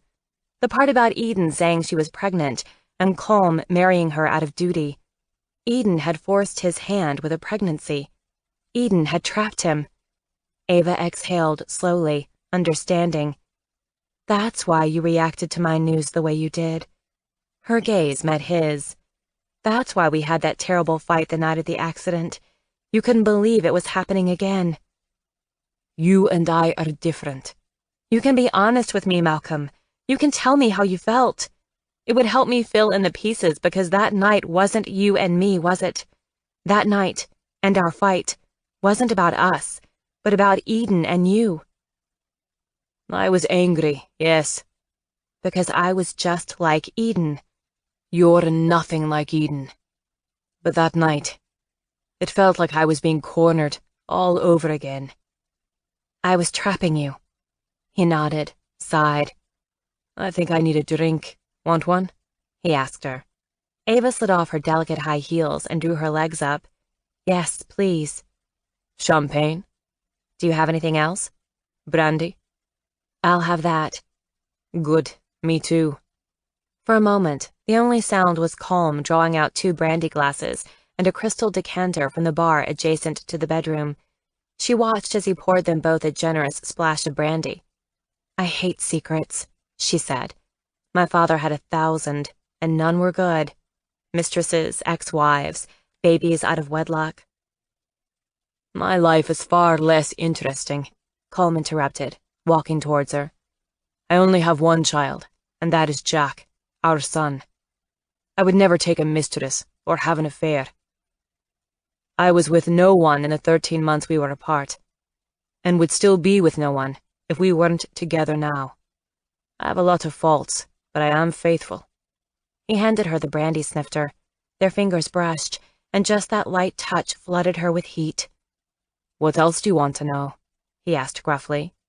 Everything. The dim light played off his hard cheekbones and his beautiful mouth. Narrow the field a little, would you? Tell me about us, she said carefully.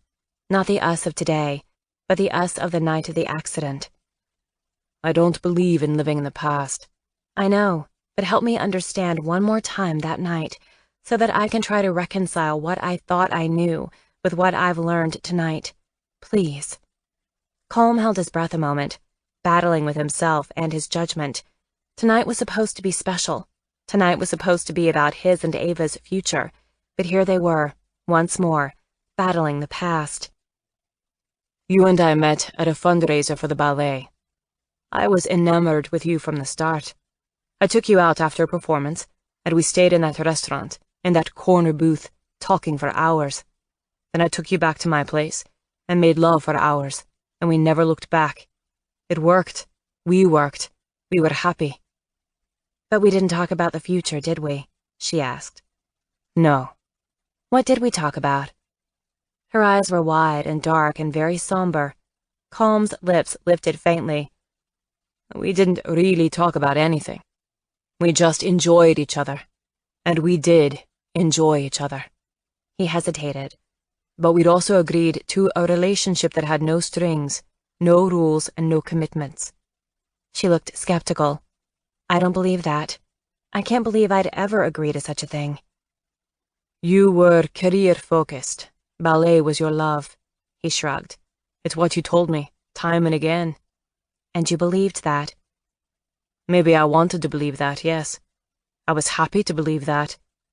Again his shoulders shifted beneath the crisp white shirt. I didn't want to fall in love. My marriage with Eden was so painful. I knew I'd never marry again. So a physical, sexual, pleasurable relationship with no strings attached sounded perfect. That's why it was such a shock for you when I told you I was pregnant. Not just pregnant, but almost 5 months. I couldn't believe it. You were so tiny. You carried so small. I told you I didn't believe you. I told you that even if it was true, I didn't want the baby. Or me, she whispered. He inclined his head. I regret every angry word I said. I can understand now why you were so upset. It must have been like déjà vu. There you are, with another Eden. I'll never forget how devastated you were, Ava. I will never forget the look on your face as I put you in that taxi. I'd broken your heart, shattered you. Don't, she shivered. Don't go there. It's too sad. But I remember it all. And as if it wasn't bad enough that I put you in the taxi, shattered, I then get a call that you're at the hospital, dying. His voice cracked. By the time I arrived at the hospital, you weren't expected to last the night. And then the doctors added that you were pregnant, close to 5 months, and that I want them to try to save the baby. Pain darkened his eyes. You hadn't been lying. You were telling me the truth. And there you were, pregnant with my son, and dying. After a moment, he continued. I was desperate. I vowed that I'd do everything in my power to make sure you and the baby survived. The intensity in his eyes nearly leveled her. And I have. Ava inhaled the wash of pain. They had both been through so much. No wonder you don't like to look back. I don't blame you. He sat down on the edge of the bed next to her and took her hand, kissing the back of it, and then the palm, and up the inside of her wrist. I've learned to be grateful for every day, and I count my blessings every single day, which means I thank God for you and Jack every day, because you two are my greatest blessings. She smiled then, a slow smile that curved her full lips and made her lovely dark eyes shine. She was beyond beautiful. She took his breath away. We've been through a lot, and the past 3.5 years haven't been easy, he said. But I'd do it all again if it meant we'd be here today. He meant every word, too. He'd always found her physically appealing, but now their bond wasn't just the physical. They were bonded through struggles and challenges and unexpected joys. And then there was Jack, a testament to love and life and hope. I love you, Ava, he said, cupping her face and lowering his head to hers. His mouth brushed her lips, and then again. I know. Chapter 14. The great thing about being loved by Calm was that he was very, very good at making her feel good and beautiful, and loved. Ava's eyes closed as he kissed her again, his lips traveling ever so slowly across hers, from one corner of her mouth to the other. By the time he lifted his head, her heart was thundering and her body trembling. She wanted him. She couldn't imagine a time where she wouldn't want this fierce, beautiful, loyal man. Ava? There was a question in his voice, but he knew what she wanted. She knew he knew. She reached for Calm, tugging at his shirt, pulling him closer, craving more contact. All these clothes, she murmured, far too much fabric. You're reading my mind, he said, turning her to begin unfastening the dozens of little hooks at the back of her fitted gown, working from the top of the bodice down. She shivered as he peeled the dress away, and his lips kissed her bare back, close to her shoulder blade. He kissed his way down her spine, kissing the dip and then the curve of hip. She felt so hot and sensitive, her skin covered in liquid velvet. He stroked her, his hands pushing the silk skirts down, freeing her legs. His hand slid between her thighs, and he caressed her, teasing her, warming her, and slowly starting to do what he did so well, drive her mad. "Love me," she whispered. "I do, baby." And then he was thrusting into her and showing her how much he did love her. She couldn't imagine anything feeling better than this. It wasn't merely sex, but a union of hearts, minds, lives. She didn't want to come, didn't want the pleasure to end. The calm was too good, and the sensations too intense, and when she climaxed, Calm was there with her, just as he'd been there every step of the way. Later, after the fire burned out, and the champagne shifted in the silver ice bucket, Ava lifted her head and looked down at Calm. His blue-green eyes met hers and held. He was happy. She knew it without him saying so. They didn't need words between them, not after all they'd been through.